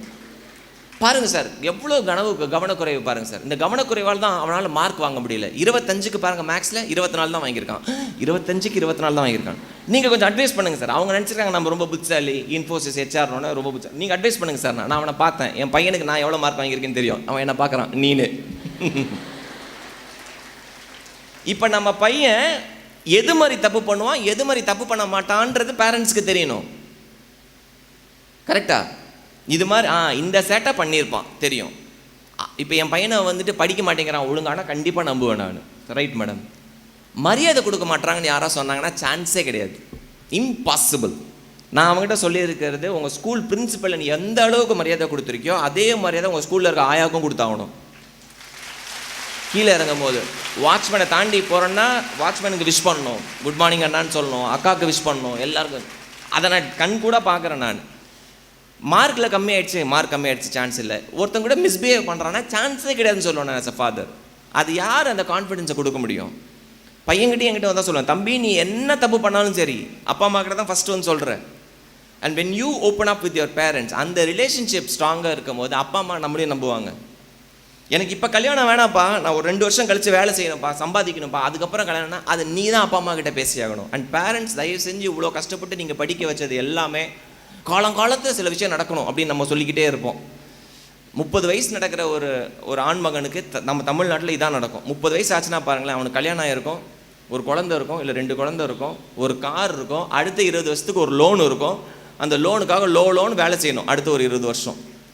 நம்ம பெண் குழந்தைகள் தானாக சுதந்திரமாக சம்பாதிக்கும் போது அவங்களுக்கான செல்ஃப் கான்ஃபிடென்ஸ் பயங்கர ஜாஸ்தி இருக்கும். அதனால் பேரண்ட்ஸும் தயவு செஞ்சு அதை பெர்மிட் பண்ணுங்கள். நீங்களும் உட்காந்து பேசுங்க அப்பா அம்மா கிட்ட. அண்ட் அந்த ஒழுக்கம்ன்றது தான் will determine who you are. Last 2 points. எல்லாரும் வேலைக்கு தான் போகணுமா? தேவையில்லை. ஐடி பற்றி ஒரு எக்ஸாம்பிள் சொன்னாங்க அஸ்வினி. இட்லி மாவு அவ்வளோதான், ஐடி பேட்டர், அதை வச்சு தான் பிஸ்னஸ் பண்ணார். நான் ஒரு 4 வருஷத்துக்கு முன்னாடி ஒரு வார இதழுக்கு ஒரு தொடர் எழுதிட்டு வந்தேன், நண்பா நீதான் ஹீரோ. இதுதான் அந்த தொடர் பேர். ரூரல் ஸ்டூடெண்ட்ஸ்க்காக எழுதின ஒரு தொடர். ஏன்னா நான் பார்த்த வரைக்கும் நிறைய பேர் இந்த சினிமா ஸ்டார்ஸை பார்த்து இவர் தான் என் ஹீரோ அப்படின்னு நினச்சிட்டு இருந்தாங்க. நான் சொன்னேன், இல்லை நீ தான் ஹீரோ, கண்ணாடிக்கு முன்னாடி போய் நின்றுப்பார். இப்போ நான் போய் கண்ணாடி முன்னாடி நின்றுன்னா சூப்பராக தான் இருக்கிற அப்படின்ற மாதிரி தான் பேசணும். இப்போ நாளைக்கு நானும் சிவகார்த்திகேயனும் ஒரே மேடையில் பேச போகிறோம். இப்போ நாளைக்கு அவர் எப்படி ஹீரோவோ நானும் சொல்கிறேன், நானும் ஹீரோ தான், நீ படத்தில் ஹீரோ, நான் என் சைடில் நான் ஹீரோ. அந்த கான்ஃபிடன்ஸ் நம்மளுக்கு இருக்கணும். அதான் நீ கண்ணாடியில் போய் பார்க்குற, கண்ணாடியில் பார்த்தா ஆமாம் அழகாக தான் இருக்கேன், சூப்பராக இருக்குல்ல இந்த சாரி, செம்மையாக இருக்கல அப்படி, அந்த கான்ஃபிடன்ஸ் நம்மளுக்கு இருந்துன்னு வச்சுக்கோங்களேன். It takes you to very very definite. அதனால தான் அந்த title of the book was நண்பா நீ தான் ஹீரோ. இதுதான் டைட்டில். இதை பார்த்துட்டு ஒரு சாப்டரில் எழுதியிருந்தேன், நம்ம என்ன ஒரு வேலை செஞ்சாலும் நம்மளுக்கு பிடிச்ச விஷயம், நம்மளுக்கு எது நல்லா வருமோ அதில் செஞ்சால் பணம் வந்து ஆட்டோமேட்டிக்காக வரும் அப்படின்னு எழுதியிருந்தேன். இதை பார்த்துட்டு ஒரு ஏசி மெக்கானிக், சென்னையில் ஒரு பிரபலமான ஒரு ஹாஸ்பிட்டலில் வேலை செய்கிற ஒரு ஏசி மெக்கானிக், அவரோட ஃப்ரெண்டு மூலமாக எனக்கு அறிமுகமானார். அவர் வந்து சொன்னார், சார் நீங்கள் எழுதின இந்த தொடர் படிச்சுட்டு வரேன், எனக்கு வந்து 12,000 ரூபா சம்பளம் சார். இப்போது அப்பா மட்டும்தான் இருக்காங்க, அம்மா இல்லை. அப்பாவுக்கு வந்து பேரலிட்டிக் பேஷண்ட்டு, படுத்த படுக்கையாக இருக்கார். ஒரு தம்பி ஒரு தங்கச்சி இருக்காங்க. நான் 12,000 ரூபா சம்பளம் வாங்குகிறேன். காலையில் விடிய கத்தால டெய்லி 4 கார் வாஷ் பண்ணுறேன். ஒரு காருக்கு 500 ரூபா, அது ஒரு 2,000 ரூபா சம்பாதிக்கிறேன். மாதம் 14,000 ரூபா வருது. இதை தவிர ஒன்றும் வருமானம் இல்லை சார் அப்படின்னா. இப்போ நான் அவரை உட்காந்து ஒரு பேப்பர் எடுத்து எழுதிட்டே வந்தோம், உனக்கு என்னெல்லாம் பிடிக்கும் அப்படின்றத ஒரு சைடு எழுதிட்டே வந்தோம். எது செய்யும் போது உனக்கு ஒரு அளவற்ற சந்தோஷம் இருக்குது அப்படின்னு. அப்போ அவன் சொல்லிட்டு வந்த விஷயத்தில் பார்த்தா 2 விஷயம் ஸ்ட்ரைக்கிங்காக இருந்தது. அவனுக்கு எக்ஸசைஸ் பண்ணுறதுக்கு ரொம்ப பிடிக்கும், ஓடுறது, நடக்கிறது.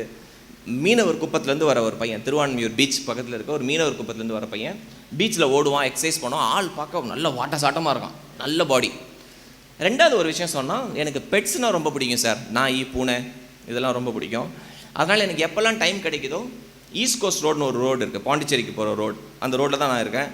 அங்கே இருக்க வெட்டினரி கிளினிக்ஸ்லாம் இருக்குல்ல, அங்கே போய் டாக்டருக்கு அசஸ் பண்ணுவேன். நான் டாக்டருக்கு என்னடா அசஸ் பண்ணுவேன்னா, இப்போ நாய்க்கு வந்து ஊசி போடும்போது நாயோட காலை பிடிச்சிக்கிறது கம்பவுண்டர் வேலை, கிட்டத்தட்ட ஒரு நர்ஸ் வேலை மாதிரி பார்த்துட்ருக்கேன் சார். சரி, அதுக்கு எவ்வளோ சம்பளம் கிடைக்கும்? ஒரு நாள் வேலை செஞ்சால் 200 ரூபா கொடுப்பாங்க. அப்போ நான் சொன்னேன், என்ன ஒரு வாரம் கழித்து வந்து பாரு அப்படின்னு. இப்போ இவங்க சொன்ன இந்த 2 விஷயத்தையும் வச்சு நம்ம எதாவது பண்ண முடியுமான்னு பார்த்தேன். இப்போ நான் இருக்கிற அப்பார்ட்மெண்ட்டில் 36 வீடு இருக்குது. இந்த 36 வீட்டில் நிறைய பேர் வீட்டில் நாய் வளர்க்குறாங்க. இப்போ நாய் வளர்க்கும் போது நம்ம ஊருக்குன்னு ஒரு நாய் இருக்குது, இந்தியன் மாகுரல் அப்படின்னு நம்ம சொல்கிறோம். கொச்சையாக சொன்னால் தெருநாயின்றோம் அதை நம்ம, ஏன்னா தெருவிலே இருக்கிறனால அது பேர் தெருநாய், ரைட்? பட் இந்த வெரைட்டி ஆஃப் டாக்ஸ் தான் இங்கே எவ்வளோ வெயில் இருந்தாலும் அது ஜாலியாக சுற்றிட்டு இருக்கும். ஆனால் நம்ம ஆளுங்க வாங்குகிற நாயெல்லாம் வெளிநாட்டிலேருந்து தான் வாங்குவாங்க, லேபரேட்டரும். அப்புறம் நாயை யார் வாக்கிங் கூப்பிட்டு போகிறதுமே ஒரே சண்டை நடக்கும். இது எங்கள் அப்பார்ட்மெண்ட்டில் நிறையா பார்த்துருக்கேன். எங்கள் வீட்டில் ஒரு நாய் இருக்குது, பக்குன்னு ஒன்று இருக்கும், அது நாயா மொசக்குட்டியானே தெரியாது. அதை வாக்கிங் கூப்பிட்டு போனீங்கன்னு வச்சுக்கோங்களேன், இங்கேருந்து அவ்வளோ தூரம் போனீங்கனால திரும்பி பார்க்கும், நம்மளை வீட்டுக்கு போகலாமா அப்படி பார்க்கும். இப்போ நான் இந்த பையனை வச்சுட்டு நான் கேட்டேன், இங்கே பாரு உனக்கு நடக்கிறதுக்கு ரொம்ப பிடிக்கும்னு, பெட்ஸும் பிடிக்கும்னு. இப்போ நம்ம அப்பார்ட்மெண்ட்டில் பார்த்தோன்னா நாய் நிறையா இருக்குடா, நம்ம ஏன் ஒரு நாயை வாக்கிங் கூப்பிட்டு போகிறதுக்கு பைசா வாங்கக்கூடாதுன்னு கேட்டேன். ஆண்டர்பிரினர்ஷிப்னா என்ன? சுய தொழில் ஆரம்பிக்கணும்னா என்ன? சொசைட்டியில் ஒரு நீடு இருக்குது, அந்த நீடு ஒரு ப்ராப்ளம் இருக்குது, அந்த ப்ராப்ளத்துக்கு உங்ககிட்ட சொல்யூஷன் இருக்குது, அந்த சொல்யூஷனுக்கு நீ வாங்குகிற ப்ரொஃபஷனல் ஃபீ தான் ஆண்டர்பிரினர்ஷிப். இவ்வளோ தான் டிஃபைனேஷன். அவங்க சொன்னாங்களே சொசைட்டியை இம்பேக்ட் பண்ணணும். டெய்லி நான் வந்து ஒரு ஹோம் மேக்கராக இருக்கேன், நான் போய் அரிசியை போட்டு உளுந்து போட்டு மாவு அரைச்சி அள்ளுறதுக்கு ஒரு 1.5 மணி நேரம் ஆகுது. அதுக்கு பதிலாக டேரெக்டாக யாராக ஹை குவாலிட்டியில் கொடுக்குறாங்க, என் டைம் மிச்சமாகுது. அப்படின்னா யாரோ ஒருத்தரோட ப்ராப்ளத்தை நீங்கள் சால்வ் பண்ணுறீங்க. இப்போ நாயை வாக்கிங் கூப்பிட்டு போகிறதுக்கு பைசா வாங்கலாமா அப்படின்னு கேட்டப்ப அவன் என்ன லூஸ் மாதிரியே பார்த்தான். அட்வைஸ் கேட்க வந்த பையன், நீ லூஸா நீ அப்படின்ற மாதிரியே பார்த்தான். அவனோட ஃபேஸை வச்சு எனக்கு கண்டுபிடிக்க முடிஞ்சது. டேய், நாயை வாக்கிங் கூப்பிட்டு போகிறதுக்கு யாரா பைசா கொடுப்பா அப்படின்னு.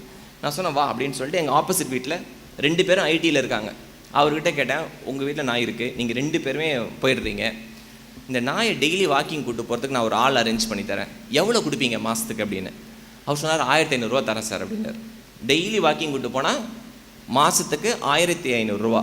அவர் ஒரு மாதம் ஃபுல்லாக காரு கழுவுனா 4 காரு கழுவுனா 2000 ரூபா கிடைக்குது. இங்கே ஒரு நாயை கூப்பிட்டு போனாலே 1500 ரூபா. அவன் அப்படியே என்னை பார்த்தான், சூப்பர்ண்ணா அப்படின்னா. ஃபஸ்ட்டு நாய் கான்ட்ராக்ட் கிடச்சிருச்சு.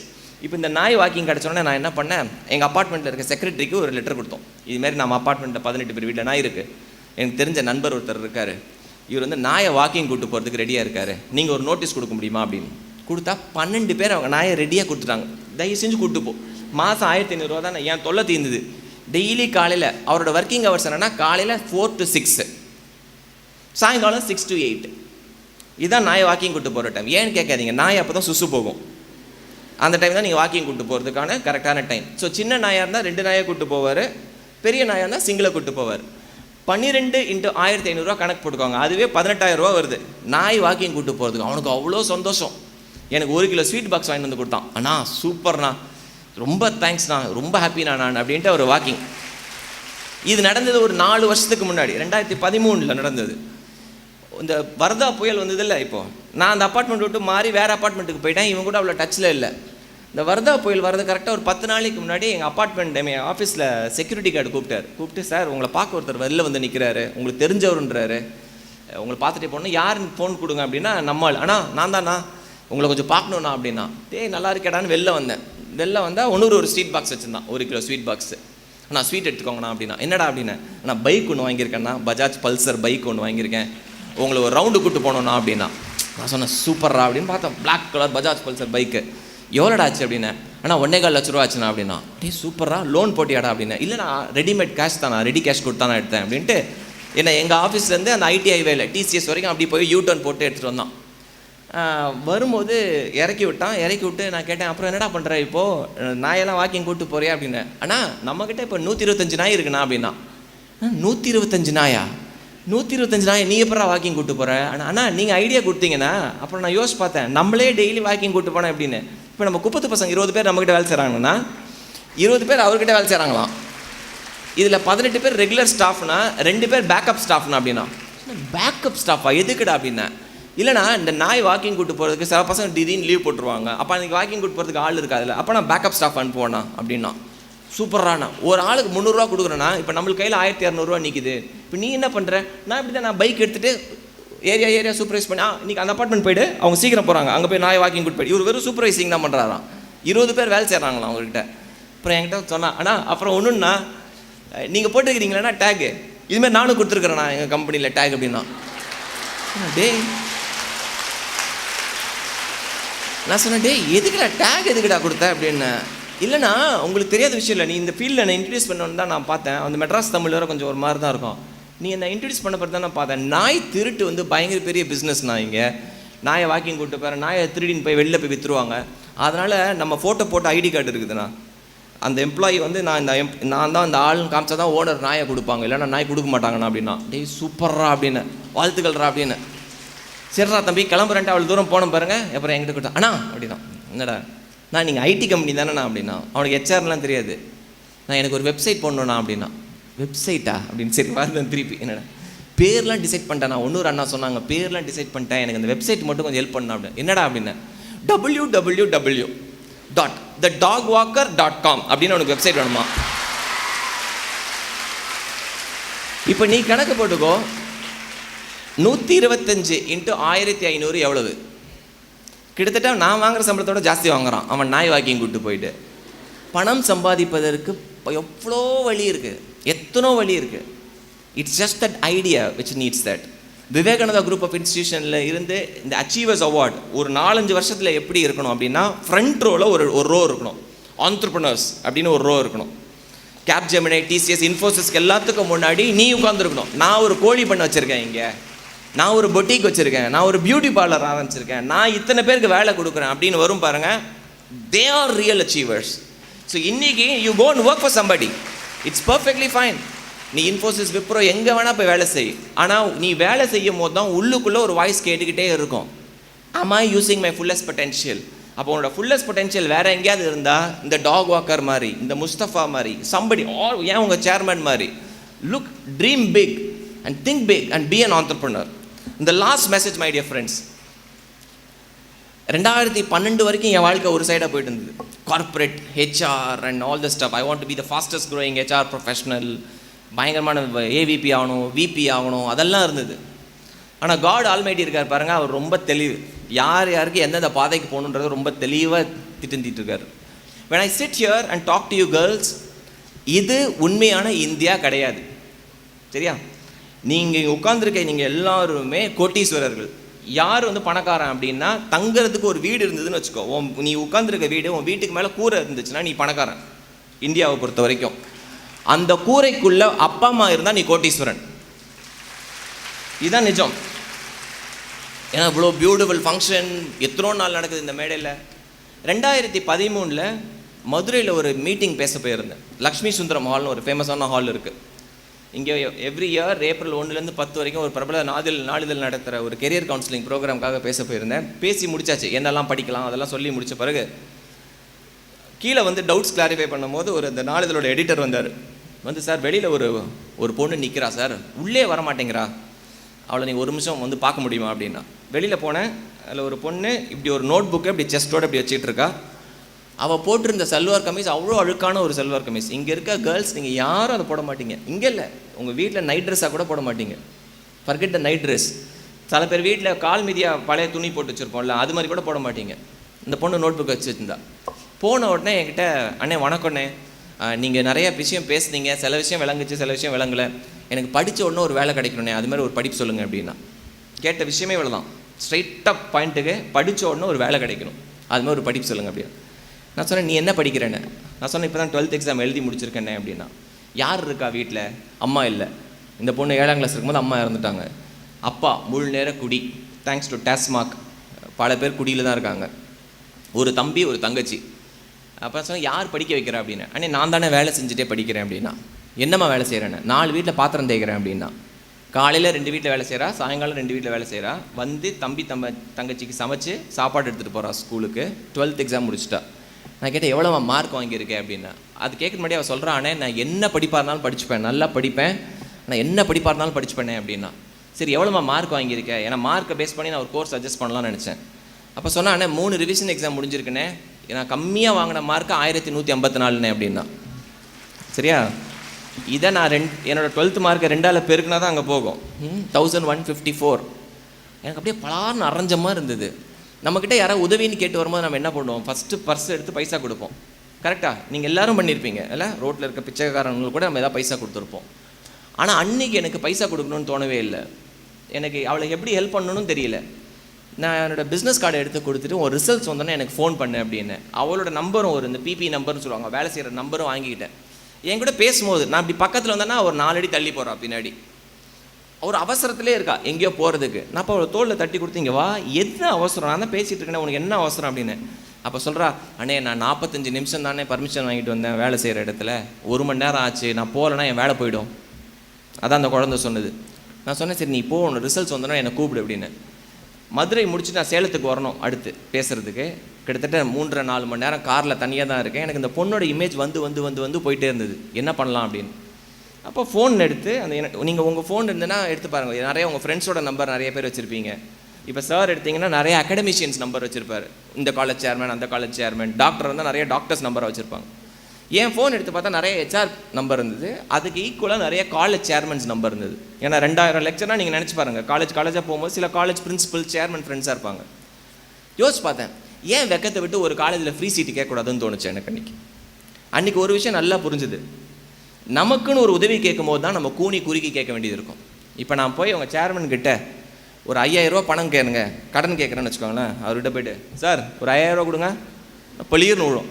கேட்குறது 5000 ரூபா, அப்புறம் என்ன உனக்கு? நமக்குன்னு ஒரு உதவி கேட்கும்போது நம்ம என்ன பண்ணுவோம், ரெண்டு விஷயம் நடக்கும். இந்த ஷோல்டர் இருக்குது தெரியுமா, இது இப்படி ஆகிடும், இப்படி கொஞ்சம் இறங்கிடும், வாய்ஸ் ஃபீபிள் ஆகிடும். சார் ரொம்ப கஷ்டத்தில் இருக்கேன் சார், ஒரு 5000 ரூபா கொடுங்க சார், 2 மாதத்தில் கொடுத்துறேன், இல்லை 1 மாதத்தில் கொடுத்துறேன். ஆனால் நீங்கள் கேட்குற உதவி யாருன்னே உங்களுக்கு தெரியாது, யாரோ ஒருத்தர் அப்படின்றவங்களுக்கு போய் நீங்கள் உதவி கேட்குறீங்கன்னு வச்சுக்கோங்களேன். அன்றைக்கி எனக்கு தெரிஞ்ச விஷயம், நம்ம குரலில் ஒரு கம்பீரம் தெரிஞ்சது. ஒரு காலேஜ் சேர்மனை சென்னையில் இருக்கவருக்கு ஃபோன் பண்ணேன், சார் இது மாதிரி ஒரு ஸ்டூடெண்ட்டை பார்த்தேன் sir, if you don't mind எனக்காக ஒரே ஒரு ஃப்ரீ இன்ஜினியரிங் சீட் தர முடியுமா, அந்த பொண்ணு கண்டிப்பாக நல்லா படிச்சுப்பா, நீங்கள் அந்த சீட் கொடுத்தீங்கன்னா அவன் தம்பி தங்கச்சி நான் சென்னைக்கு தான் கொண்டு வந்து படிக்க வைக்கணும், பட் இந்த ஒரு சீட் கொடுக்க முடியுமா அப்படின்னு. அவர் கொஞ்சம் சைலண்டாக இருந்தார் ஃபோனில். அப்புறம் நான் சொன்னேன், ஐயோ ஃப்ரீயாக கேட்டோம் போல் அப்படின்ட்டு. நான் சொன்னேன், சார் ஃப்ரீயாக கொடுக்க வேண்டாம், நீங்கள் ஒரு சீட் ஃப்ரீயாக கொடுத்தீங்கன்னா நான் உங்கள் காலேஜில் நீங்கள் எப்போல்லாம் கூப்பிட்றீங்களோ உங்கள் final year students, third year ஸ்டூடெண்ட்ஸ்க்கு ஃப்ரீ பிளேஸ்மெண்ட் ட்ரைனிங் நான் வந்து ஃப்ரீயாக எடுத்து தரேன் சார் அப்படின்னு. அப்போ அவர் சொன்னார், ஒரு சீட் இல்லை நான் 20 சீட் தரேன் அப்படின்னாரு. ஒரு சீட்டு கேட்க போய் எனக்கு கிடச்சது 20 சீட்டு. இப்போ 20 சீட் கொடுத்தோன்னா 20 பேரை படிக்க வைக்க முடியுமா அப்படின்றது வந்து பெரிய விஷயமா இருந்தது. அப்போ தான் நானும் ஆர்ஜே பாலாஜி, உங்களுக்கு தெரியும் இல்லை, உங்களை எல்லாருக்கும் is a very very close friend, 2 பேரும் உட்காந்து இது நெக்ஸ்ட் லெவலுக்கு எடுத்துகிட்டு போகலாம் அப்படின்னு ஒரு ரேடியோ ஷோ பண்ணலான்னு இருந்தோம். அன்றைக்கி ஒரு பேஜ் ஆஃப் பேப்பரில் என் ஃபவுண்டேஷனில், அன்றைக்கி மாற்றம்லாம் பேர் வைக்கல, என் ஃபவுண்டேஷனில் 5 குறிக்கோள் எழுதிடணும். இது என்றைக்கு இருந்தாலும் மாறக்கூடாதுன்னு நினச்சி தான் அன்றைக்கி எழுதணும். முதல் ப்ரிஃபரன்ஸ் மாற்றம் ஃபவுண்டேஷனில் யாருக்கு அப்படின்னா, ஆர்ஃபன் சில்ட்ரன், அனாதை குழந்தைங்களுக்கு. அப்பா அம்மா இல்லைன்னா ஒரு கேள்வியும் கேட்கறது கிடையாது. நீ எந்த காலேஜ், 27 காலேஜ் எங்களோட பார்ட்னர் இன்ஸ்டியூஷன் இருக்குது, நீ எந்த காலேஜ் வேணால் சீட்டை செலக்ட் பண்ணிக்கலாம். Complete free sponsored education, number 1. Second, single parent, அப்பா இல்லை அம்மா இல்லை. நிறைய குழந்தைங்களுக்கு அப்பா இருக்காது. லோ இன்கம் குரூப்பில் பார்த்தீங்கன்னா நிறைய பேருக்கு அப்பா இருக்க மாட்டாங்க, குடி, அதான் one of the main reason. 3வது, பெண்களுக்கு முன்னுரிமை. இப்போ என்கிட்ட படிக்கிற 482 குழந்தைங்களில் 72% ஆர் கேர்ள்ஸ். 72%. ஏன் தெரியுமா? அது ஏன்னு கேட்குறாங்க நிறையா. ஏன் பசங்களுக்கோட பொண்ணுங்களுக்கு முன்னுரிமை? வீட்டில் அப்பா படிச்சிருந்தா அடுத்து வர எல்லா ஜென்ரேஷனும் படிச்சிருக்கணும்னு அவசியம் கிடையாது. அம்மா படிச்சிருந்தால் the generations after that will be educated. அதில் வந்து எனக்கு அசைக்க முடியாத ஒரு நம்பிக்கை. So 72% are girls. 4வது, எங்ககிட்ட படிக்கிற குழந்தைகளுடைய புகைப்படமோ வீடியோவோ எக்காரணத்தை கொண்டும் வெளியே வரவாது. ஒரு மீடியாவுக்கும் we will not give the pictures. நீங்கள் எங்கள் ஃபவுண்டேஷன் வெப்சைட் matramfoundation.com போய் பார்த்தீங்கன்னாலும் எங்ககிட்ட படிக்கிற ஒரு குழந்தைங்களோட பிக்சர்ஸும் வராது. ஏன்னா உன்னால் வசதி இல்லைன்றதான் நான் படிக்க வைக்கிறேன். அதை நான் ஊருக்கு தம்பரம் போட்டு காமிச்சிட்டேன்னு வச்சுக்கோங்க, அப்புறம் அதுலேயும் நான் பிஸ்னஸ் பண்ணுறேன்னு தான் அர்த்தம் இல்லை. என் ஃப்ரெண்டு ஒருத்தர் இருப்பான், ஸ்கூலில் காலேஜில் ஸ்காலர்ஷிப் வாங்குவான். வசதி வாய்ப்பு இல்லைன்றதுக்காக அவனுக்கு ஸ்காலர்ஷிப் கொடுப்பாங்க. அவன் ஸ்காலர்ஷிப் வாங்கும் போதெல்லாம் நாங்கள் போய் கேட்போம், ட்ரீட்டு கொடுறான். அவனும் ட்ரீட்டு கொடுத்துக்கிட்டே இருப்பான். அது எங்களுக்கு பெருசாக உரைக்கல. 6வது செமஸ்டரில் தான் நான் கேட்டேன், ஒரு செமஸ்டர் ஸ்காலர்ஷிப் வாங்குறல மேலே ஏறி சான்ஸே இல்லை அப்படின்னா. அப்போ தான் சொன்னேன், எதுக்குடா ஸ்காலர்ஷிப் கொடுக்குறாங்க? எனக்கு படிக்கிறன்றதுக்காக கொடுக்குறாங்க, வசதி வாய்ப்பு இல்லைன்றதுக்காக கொடுக்குறாங்க. அதோட அசிங்கம் வேறு எதுவும் இல்லைடா மேலே போய் வாங்குறது. அதனால் அந்த இன்சிடென்ட் ஞாபகம் இருந்ததுனால எங்ககிட்ட படிக்கிற குழந்தைங்களோட புகைப்படமோ வீடியோவோ எதுவுமே வராது. அவங்க சக்ஸஸ் ஸ்டோரியை கூட ஃபேஸ்புக்கில் எழுதும்போது பேரை மாற்றி எழுதுவோம், காலேஜை மாற்றி எழுதுவோம், யார் அந்த ஐடென்டிட்டின்றது காமிக்கக்கூடாதுன்னு. 5வது, பப்ளிக்காக என்றைக்கும் போய் டொனேஷன் வாங்கக்கூடாது அப்படின்றதுலையும் ரொம்ப தீர்மானமாக இருந்தோம். அதாவது ஒரு வெப்சைட்டில் நீங்கள் பார்த்தீங்கன்னா டொனேட்னு இருக்கும். ஒரு என்ஜிஓ நடத்துவதற்கு பைசா ரொம்ப அவசியம். பைசா எப்படி நடத்துகிறோம் அப்படின்னா, என்னோடய ட்ரைனிங் ப்ரோக்ராம்ஸ், நான் போய் பேசுகிற இடத்துல இருந்து என்னுடைய ரொம்ப க்ளோஸ் ஃப்ரெண்ட்ஸ் நடத்துறது. உண்மையில் என்னென்னா, இந்த 482 குழந்தைங்களும் படிக்கிறதுக்கு காலேஜஸ் தான் ஃப்ரீ சீட் தராங்க. அப்போ அதுக்கு பைசா தேவையில்லையே. ஒரு காலேஜ் ஃப்ரீ சீட் கொடுக்கும்போது என்னோட வேலை என்ன, டிசர்விங் ஸ்டூடெண்ட் ஐடென்டிஃபை பண்ணி கொடுக்க வேண்டியது தானே. ஸோ எந்த ஸ்டூடெண்ட்டை முதல் ஸ்டூடெண்ட்டை ப்ளேஸ் பண்ணமோ காலேஜில் 9.2 அவரோட CGPA, computer science engineering, 2017 April passed out, பெங்களூரில் இருக்க one of the top robotics ஃபார்மில் 6.75 lakhs சேலரி பேக்கேஜில் ஷீ இஸ் பிளேஸ்ட். அவள் சேலரி வாங்கி முதல் மாதம் எனக்கு ஒரு ஷர்ட் வாங்கி அனுப்பிச்சா. ஷர்ட்டோட ஒரு லெட்டர் அனுப்பிச்சிருக்கா எனக்கு, டியர் அண்ணா, வேலை வாங்கி கொடுத்ததற்கு நன்றி, என்னை படிக்க வைத்ததுக்கு நன்றி, என் தம்பி தங்கைகளை படிக்க வைத்ததுக்கு நன்றி. நான் இனிமேல் சம்பாதிக்கிறதுனால என் தம்பி தங்கச்சி இனிமேல் நானே படிக்க வச்சுக்கிறேன், அந்த ஃபீஸை நீங்கள் வேறு யாருக்காவது கட்டுங்க அப்படின்றா. சம்பளம் வாங்கின முதல் மாதத்துல இருந்து எனக்கு என்ன, நான் உங்களை கேர்ள்ஸ் எல்லாம் பார்க்கும்போது என் மாற்றம் ஃபவுண்டேஷன்லேருந்து ஒரு 2-3 பொண்ணுங்களை நான் இங்கே வந்து நிறுத்தி பேச சொல்லலாமான்னு தோணும். ஒரு 2 வருஷத்துக்கு முன்னாடி சுலோச்சினின்னு ஒரு பொண்ணு, இதுவும் பேர் மாற்றி தான் சொல்கிறேன், ஓகே, கும்பகோணத்துலேருந்து வீவஸ் ஃபேமிலியிலேருந்து வந்திருந்தா. அப்பா அம்மா 2 பேரும் யூகேஜி படிக்கும்போது ஆக்சிடெண்ட்டில் இறந்துட்டாங்க. இந்த பொண்ணை அவங்க பாட்டி தான் படிக்க வச்சுருக்காங்க. இவளை நான் வந்து சென்னையில் பிரபலமான சத்யபாமா யூனிவர்சிட்டியில் அட்மிஷன் கிடச்சாச்சு. இவளை நான் அடுத்த நாள் போய் பிக்கப் பண்ணதுக்காக ரயில்வே ஸ்டேஷன் போனோம். இவங்களை பிக்கப் பண்ண போகும்போதெல்லாம் நான் பிரைட் கலர் ட்ரெஸ் தான் போட்டு போவேன், ஈஸியாக ஐடென்டிஃபை பண்ணுறதுக்காக. அவ கூட பேசிகிட்டே இருந்தேன். நான் சொன்னேன், அண்ணன் நாளைக்கு எல்லோ கலர் டிஷர்ட் போட்டு வருவேன், தாம்பரம் ரயில்வே ஸ்டேஷனில் நிற்கிறேன். இத்தனை மணிக்கு வெயிட் பண்ணுவேன் எல்லாம் பேசிவிட்டு தப்பி தவறி வாய் தவறி அவளை நான் என்ன கேட்டேன், சாப்பிட்டியான்னு கேட்டேன். இப்போ நம்ம ஃப்ரெண்ட்ஸ் 2 பேர் பேசுகிறீங்க ஃபோனில், சர்வசாதாரணமாக கேட்குற கேள்வி தானே, சாப்பிட்டியாம்மா அப்படின்னு கேட்போம்ல, சாப்பிட்டியா அப்படின்னு. சாப்பிட்டியான்னு கேட்டேன். அவள் அந்த பக்கம் வந்து சொல்கிறா, அண்ணே நான் ஒரு வேளை தானே சாப்பிடுவேன் ஒரு நாளைக்கு அப்படின்னா. நம்மளுக்கு இது புதுசாக இருக்குது. நான் மத்தியானம் 12 மணிக்கு சாப்பிட்டு 2 மணிக்கு திருப்பி சாப்பிட்ற ஆள், ஒரு வேளை தான் சாப்பிடுவியா அப்படின்னு கேட்டு, ஏன் ஒரு வேளை தான் சாப்பிடுவேன் அப்படின்னு நானும் இன்னசென்ட்டாக கேட்டேன். அப்போ சொன்னா, அண்ணே என்னை ஸ்கூலுக்கு அனுப்பிச்சதே மத்தியானம் சத்துணவுக்காக தான். அண்ணே மத்தியானம் மிட் டே மீல்ஸ் போடுறாங்கல்ல கவர்மெண்ட் ஸ்கூலில், அதுக்காக தான் என்னை ஸ்கூலுக்கே அனுப்பிச்சாங்க. அங்கே நான் நல்லா படித்ததால் எங்கள் ஹெட்மாஸ்டர் உங்ககிட்ட ரெஃபர் பண்ணியிருக்காருண்ணா. அன்றைக்கி தான் நினச்சிப்பேன் நான், லீடர்ஸ் லைக் காமராஜர், எம்ஜிஆர்லாம் நம்ம ஏன் சாகிற வரைக்கும் மறக்கக்கூடாது அப்படின்னா, look at the legendary schemes. படிப்பு கம் செகண்டரி, வயிற்றுக்குள்ளே ஏதாவது போனால் தானே கிளாஸில் கவனமாக இருக்க முடியும். அந்த பொண்ணு சொல்லுது, நான் சாப்பாட்டுக்காக தான் ஸ்கூலுக்கு போனேன், அதில் நல்லா படித்ததுனால உங்ககிட்ட ரெஃபர் பண்ணியிருக்காங்கன்றா. அப்புறம் அடுத்து ஒரு விஷயம் சொன்னான், ஆனால் அண்ணே ஏப்ரல் மேல ஸ்கூல் லீவ் இல்லை, அதனால் மத்தியானம் சாப்பாடு கிடையாது. இப்போ பாட்டி காலைல 2 ரூபா கொடுப்பாங்க, நான் 2 இட்லி சாப்பிடுவேன். இதோட அடுத்த நாள் தான் 2 இட்லி அவளுக்கு. ஸோ ஒரு நாளைக்கு 2 இட்லி தான் அந்த பொண்ணுக்கு உயிர் வாழ்கிறதுக்கு. நம்மளுக்கு ரொம்ப கஷ்டமாக இருந்தது, டாப்பிக்கை மாற்றிடலாம் அப்படின்னு சொல்லி, அதெல்லாம் கவலைப்படாத, நாளையிலேருந்து எல்லாம் சரியாயிடும், நல்ல ஹாஸ்டலில் நல்ல சாப்பாடு அப்படின்னு. அடுத்து அவள் கேட்டுச்சு கேட்கக்கூடாத ஒரு கேள்வி என்ன கேட்டா, அண்ணே நீங்கள் சாப்பிட்டீங்களா அப்படின்னா. இப்போ போய் சொல்ல முடியாதுல்ல, நான் சொன்னேன் சாப்பிட்டோமா அப்படின்னு. என்னென்ன சாப்பிட்டீங்க அப்படின்னா, நான் சொன்னேன் சப்பாத்தி சாப்பிட்டோமா அப்படின்னு. அப்போ நான் சொல்கிறா, சப்பாத்தியானே 9 மாதத்துக்கு முன்னாடி ஒரு கல்யாண ரிசப்ஷனில் சாப்பிட்டேனே அப்படின்னா. சப்பாத்தி ஒரு லக்ஸூரியஸ் ஃபுட் ஐட்டம்னு எனக்கு அன்றைக்கி தான் தெரிஞ்சுது. டெய்லி என் ஒய்ஃப் கிட்ட சண்டைக்கு போவேன், ஏன் சப்பாத்தியே போட்டு சாவடிக்கிற, வேறு எதாவது போடக்கூடாது. இன்றைக்கும் சில காலேஜெலாம் போனால் ஃபஸ்ட்டு சப்பாத்தி வைப்பாங்க, சாப்பிட்றதுக்கே கஷ்டமாக இருக்குது நம்மளுக்கு. அப்போ அந்த பொண்ணை கூட்டு வந்து காலேஜில் சேர்த்தாச்சு. 1 மாதம் கழிச்சு ஃபஸ்ட்டு ரெவ்யூ மீட்டிங் போய், என்னாச்சு சப்பாத்தியா, உங்கள் காலேஜ் சப்பாத்தியா இல்லையா. முதல் மாதம் காலேஜுக்கு ரெவ்யூ மீட்டிங்கை கூப்பிட்டு காலேஜ் எப்படி இருக்குன்னு கேட்குறேன். எல்லாரும் ஒன்று சொல்கிறாங்க. இந்த பொண்ணு மட்டும் எந்திரிச்சு வந்தா, வந்து என் கை பிடிச்சிட்டு சொல்கிறா, அண்ணே இந்த டேரக்டர் உங்கள் ஃப்ரெண்டு தானே. ஆமாம்மா, அந்த டேரக்டர்கிட்ட சொல்கிறீங்களா, இங்கே என் கிளாஸ் பொம்பளை பிள்ளைங்க எல்லாம் பிளேட் நிறையா சாப்பாடு போட்டுக்கிறாங்க, அவங்களால சாப்பிட முடியல, அப்புறம் கொண்டு போய் குப்பை தொட்டியில் கொட்டிடுறாங்க அப்படின்னா. பசியில் இருக்கணும் தான் பசியோட அருமை தெரியும். 15 வயசில் கல்யாணம் பண்ணி வைக்கிறாங்க. அக்காக்காரி கல்யாணம் தண்ணிக்கு ஓடி போயிடுறா, தங்கச்சி பிடிச்சி கல்யாணம் பண்ணி வைக்கிறாங்க. 19 வயசில் 2.5 வயசு குழந்தை அந்த பொண்ணுக்கு சூசைட் அட்டம் பண்ணுறா படிக்கணுன்றதுக்காக. என்னை படிக்க வைக்கலன்னா நான் சூசைட் பண்ணிப்பேன்னு அட்டம்ப்ட்டு. அதுக்கப்புறம் அவங்க மாமியார் பயந்துடுறாங்க. இன்றைக்கி எங்ககிட்ட படிக்கிறா, 8.7 CGPA, கோல்டு மெடலிஸ்ட் அவள் கிளாஸில். குழந்தைய 6 மாதத்துக்கு ஒரு இடத்த போய் பார்க்குறா. அவள் சொல்கிறா, அண்ணே படித்து நல்ல கம்பெனி பண்ணி என் குழந்தைய வெளிநாட்டில் தான் படிக்க வைப்பானே, நான் பட்ட கஷ்டம் என் குழந்தை படக்கூடாது. திண்டுக்கல்லேருந்து ஒரு ஆசிரியர், ஒரு தமிழ் ஆசிரியர் போன 2 வருஷத்துக்கு முன்னாடி கூப்பிட்டாங்க.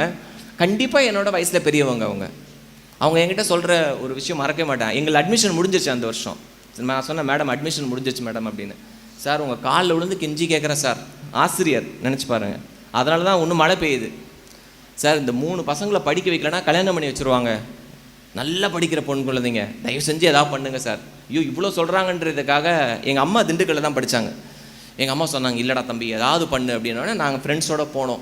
அங்கேருந்து வில்லேஜ் பஞ்சாயத்து பிரசிடென்ட் ரொம்ப ஹெல்ப் பண்ணார். அந்த 3 பேர் பெற்றோர்கள்கிட்டையும் பேசணும்.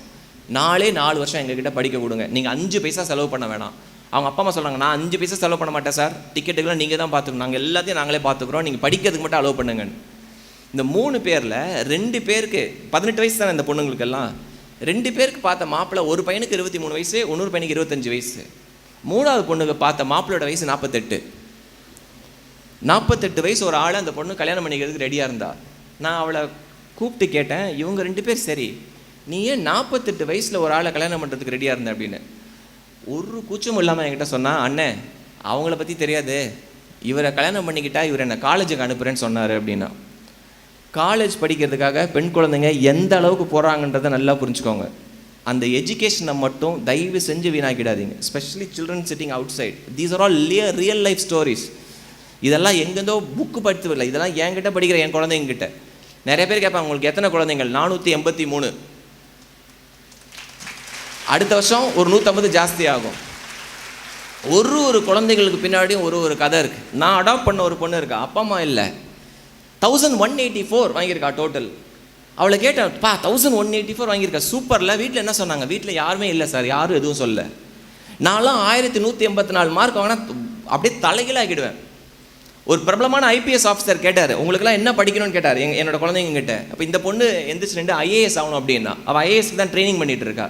அப்போ அந்த ஐபிஎஸ் ஆஃபீஸர் கேட்டார், ஏன் ஐஏஎஸ் ஆகணும் உனக்கு அப்படின்னு சொல்லி பார்க்கலாம் அப்படின்னாரு. அவர் வாழ்க்கையில் கேட்கக்கூடாத ஒரு பதில் அன்றைக்கி தான் கேட்டார். எல்லாரும் சொன்னாங்க நாட்டுக்கு சேவை செய்யணும் அதெல்லாம்.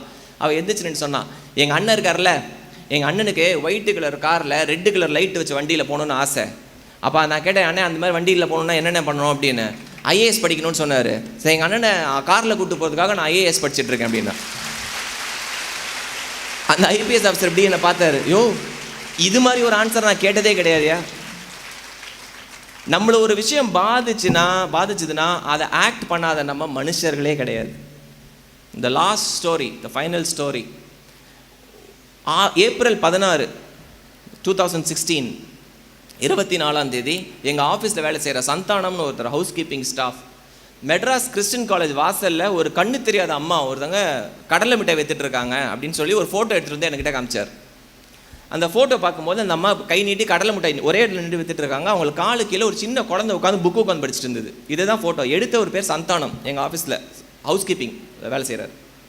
இது பார்த்தோன்னே எனக்கு அந்த கண்ணு தெரியாதவங்க தெரில, கீழே உட்காந்து புக்கு படிக்கிற அந்த குழந்தை தான் என்ன பாதிச்சது. நான் சொன்னேன், இவங்களை கூட்டிகிட்டு வா நாளைக்கு ஆஃபீஸ்க்குன்னு. ஆஃபீஸ்க்கு வந்தாங்க. அந்த அம்மா பேர் சுகுணா. சுகுணாவுக்கு கண் பார்வை இல்லை, ஹஸ்பண்டுக்கும் கண் பார்வை இல்லை, ஒரு பையன் ஒரு பொண்ணு. அவங்க ஒரே இடத்துல நின்று கடலை மிட்டாய் விற்கிறாங்க. சும்மாலாம் இல்லை, டபுள் கிராஜுவேட், பிஏ பிஎட் படிச்சிருக்காங்க. பிஏ தமிழ் லிட்ரேச்சர், பிஎட் முடிச்சு வேலை கிடைக்கல, அதனால் கடலை மிட்டாய் விற்கிறாங்க. ஹஸ்பண்டுக்கு ஃபிட்ஸ் வருமா, அதனால் அவரால் வேலைக்கு செய்ய முடியாது. ஏன் ஒரே இடத்துல நின்று கடலை மிட்டாய் விற்கிறாங்கன்னா, ஒரே இடத்துல நின்று விற்கும் போது பொண்ணுக்கு ஹோம்ஒர்க் சொல்லி கொடுத்துருவாங்களாம். ஸோ அந்த பொண்ணு அங்கேயே உட்காந்து எல்லாத்தையும் படித்து முடிச்சிடும். அவள் தான் 2nd standard class topper corporation ஸ்கூலில். அந்த பொண்ணு டெய்லி அங்கே இருக்க விநாயகர் கோயிலுக்கு போய் ப்ரே பண்ணிட்டு வருமா. எங்கள் அம்மா தான் நிறையா படிச்சிருக்காங்களே, ஏன் எங்கள் அம்மாவுக்கு மட்டும் ஏன் அம்மா மட்டும் இது நல்ல வேலை கிடைக்க மாட்டேங்குது, இதே மாதிரி ஆர்டினரி இது மாதிரி ஒரு வேலையில் நிற்க விட்றீங்களே அப்படின்னு கேட்டுகிட்டு இருந்திருக்கா. அவள் எங்கள் ஆஃபீஸ்க்கு வந்தப்போ நான் கையில் 11,000 ரூபா கொடுத்துட்டு அந்த அம்மா கிட்ட சொன்னேன், இந்த பணம் காலியாக வரதுக்குள்ளே உங்களுக்கு ஒரு நல்ல வேலை வாங்கி கொடுக்குறது என்னோடய வேலை அப்படின்னு சொல்லிட்டு அவங்கள பற்றி ஃபேஸ்புக்கில் எழுதும் போது மட்டும் நான் சொன்னேன், தயவு செஞ்சு நீங்கள் திருப்பி இந்த வேலைக்கு போயிடாதீங்க, ஏன்னா இது கண்டிப்பாக வைரலாக போகும், ஹெல்ப் வரும் அப்படின்னு. நிறைய பேர் ஷேர் பண்ணாங்க, நிறைய பேர் இதெல்லாம் கொடுத்தாங்க, பைசாலாம் கொடுத்தாங்க. பட் பைசா கொடுத்தா மட்டும் வேலை கிடைக்காது இல்லை, you have to help them get a job. அப்போ என் ஃப்ரெண்ட்ஸ் கிட்டலாம் தேடும்போது ஒருத்தன் சொன்னால், இன்ஃபோசிஸ்லேயே நீ ஏன் ஒரு பொட்டி கடை வச்சு கொடுக்கக்கூடாது, அப்போ அதை வச்சு பொழைச்சிப்பாங்க அப்படின்னு. அப்போ என் ஃப்ரெண்டு ஒருத்தன் மகேந்திரா வேர்ல்ட் ஸ்கூலில் பிரின்சிபலாக இருக்காங்க, அவங்கக்கிட்ட கேட்டேன், இது மாதிரி ஒரு டீச்சர் ஒருத்தங்க இருக்காங்க, இஃப் யூ டோன்ட் மைண்ட் நீங்கள் அவங்கள ஒரு இன்டர்வியூ மட்டும் பண்ண முடியுமான்னு கேட்டேன். நான் இன்டர்வியூ பண்ணிவிட்டு சப்போஸ் டீச்சருக்கான குவாலிஃபிகேஷன் இருந்ததுன்னா அவங்கள நான் வேறு ஏதாவது ஸ்கூலில் சேர்த்து விட்டுறேன், ஏன்னா கண்டிப்பாக அது பெரிய ப்ரைவேட் ஸ்கூல், அங்கே சேர்த்துக்க மாட்டாங்கன்னு தெரியும். இன்டர்வியூ நடந்தது, 2 மணி நேரம் இன்டர்வியூ. கேட்குற ஒரு கேள்விக்கும் சுகுணா பளிச்சுன்னு பதில் சொல்கிறாங்க. ஒரே ஒரு கேள்வியில் மட்டும் மாட்டிக்கிட்டாங்கன்னு நினச்சேன் நான். என்ன கேள்வி கேட்டாங்கன்னா, சுகுணா நான் உங்களுக்கு இங்கேயே தமிழ் டீச்சர் வேலை கொடுக்குறேன்னு வச்சுக்கோங்களேன், நீங்கள் கிளாஸில் மட்டும்தான் தமிழ் பேச முடியும், வெளியிலலாம் இங்கிலீஷ் தான் பேசணும், என்ன பண்ணுவீங்கன்னு கேட்டாங்க. நான் நினச்சேன், ஐயோ என்ன பதில் சொல்ல போகிறாங்களேன்னு தெரியலையேன்னு. கண் தெரியாத சுகுணா சொன்னாங்க, மேடம் இங்கிலீஷ் ஒரு லாங்குவேஜ் தானே மேடம், தமிழ் மாதிரிலாம் அது கஷ்டம் கிடையாது மேடம், நான் தமிழில் பிஏ பிஎட் படிச்சிருக்கேன் மேடம், 6 மாதம் டைம் கொடுங்க, நான் இங்கிலீஷ் கற்றுப்பேன் அப்படின்னாங்க. அதுக்கப்புறம் பிரின்ஸிபல் போய்ட்டு பார்த்து சொன்னாங்க, மேடம் தமிழில் பிஏ பிஎட் படித்தேன், நான் என்னோடய மதர் டங் தமிழ் கிடையாது மேடம், நான் சௌராஷ்டிராலேருந்து வந்திருக்கிறேன், அதெல்லாம் தமிழே கற்றுக்கிட்ட போது இங்கிலீஷ் கற்றுப்பேன் மேடம். பிரின்ஸிபல் என்கிட்ட இப்படி கை காமிச்சாங்க, எனக்கு புரியல. அன்றைக்கே ஆஃபர் லெட்டர் கொடுத்தாங்க, 20,700 ரூபாய்க்கு தமிழ் ஆசிரியராக மகேந்திரா வேர்ல்ட் ஸ்கூலில் டீச்சர் வேலை. அந்த 2 குழந்தைங்களும் அதே ஸ்கூலில் படிக்கிறாங்க. 2017 சுகுணா எபிலிட்டி ஃபவுண்டேஷனோட அவார்டு 1 lakh கேஷ் ப்ரைஸ் ஜெயிக்கிறாங்க. 186 நாமினேஷனில் Suguna is one of the person who goes on to win that award. அவங்கள ஒரு மோட்டிவேஷனல் ஸ்பீக்கராக ரெடி பண்ணிக்கிட்டு இருக்கோம். கண்டிப்பாக உங்கள் காலேஜுக்கு அவங்கள கூப்பிடணும் sir. Suguna she will be a brilliant motivational speaker. இன்றைக்கி அவங்களுக்கு எந்த அளவுக்கு ட்ரெயின் பண்ணியிருக்கேன்னா, நீங்கள் ஒரு மேடையில் பேசிட்டிங்கன்னா அதுக்கான ஒரு ப்ரொஃபஷனல் சார்ஜஸ்ன்னு போட்டிருக்கோம். அந்த பைசா சுகுணா ஒரு பேங்க் அக்கௌண்ட்டில் போட்டு சுகுணாக்கு நீங்கள் ஒரு வீடு வாங்கணுன்ற ஒரு motivation. She has enrol for a PhD program. PhD முடித்த உடனே சென்னையில் இருக்க ஒரு பிரபலமான university already has guaranteed a job. Tamil literature டிபார்ட்மெண்ட்டில் உங்களுக்கு எங்கள் டிபார்ட்மெண்ட்டில் வேலை இருக்குது சுகுணாக்கு. இதில் என்ன பியூட்டினா, இப்போ லாஸ்ட்டாக மகளிர் தினம் போச்சுல, மார்ச் 8 மகளிர் தினம். மார்ச் 8 சுகுணா எங்கே சீஃப் கெஸ்ட்டாக போயிருந்தாங்கன்னா, எந்த மெட்ராஸ் கிறிஸ்டின் காலேஜ் வாசலில் நின்று கடலை மிட்டாய் வித்துட்டு இருந்தாங்களோ அதே மெட்ராஸ் கிறிஸ்டின் காலேஜில் Suguna was a chief guest for the women's day celebration, right? And இது நடந்தது எல்லாமே 1 வருஷ கேப்பில். நீ நிறைய படி, நிறைய சம்பாதி, அப்பா அம்மாவை சந்தோஷமாக வச்சுக்கோ, நீ சந்தோஷமாக இரு, and do whatever. But always remember my dear friends, life becomes meaningful and purposeful only when you are a role model to somebody. உன்னால் முடிஞ்ச யாருக்காரு ஒரு உதவியை கண்டிப்பாக பண்ணியே ஆகணும். அதுக்கு நீ 60 வயசு வரைக்கும்லாம் வெயிட் பண்ணுன்ற அவசியமே கிடையாது. இன்னில இருந்து you can start doing it. Make a big difference and thank you so very much for speak.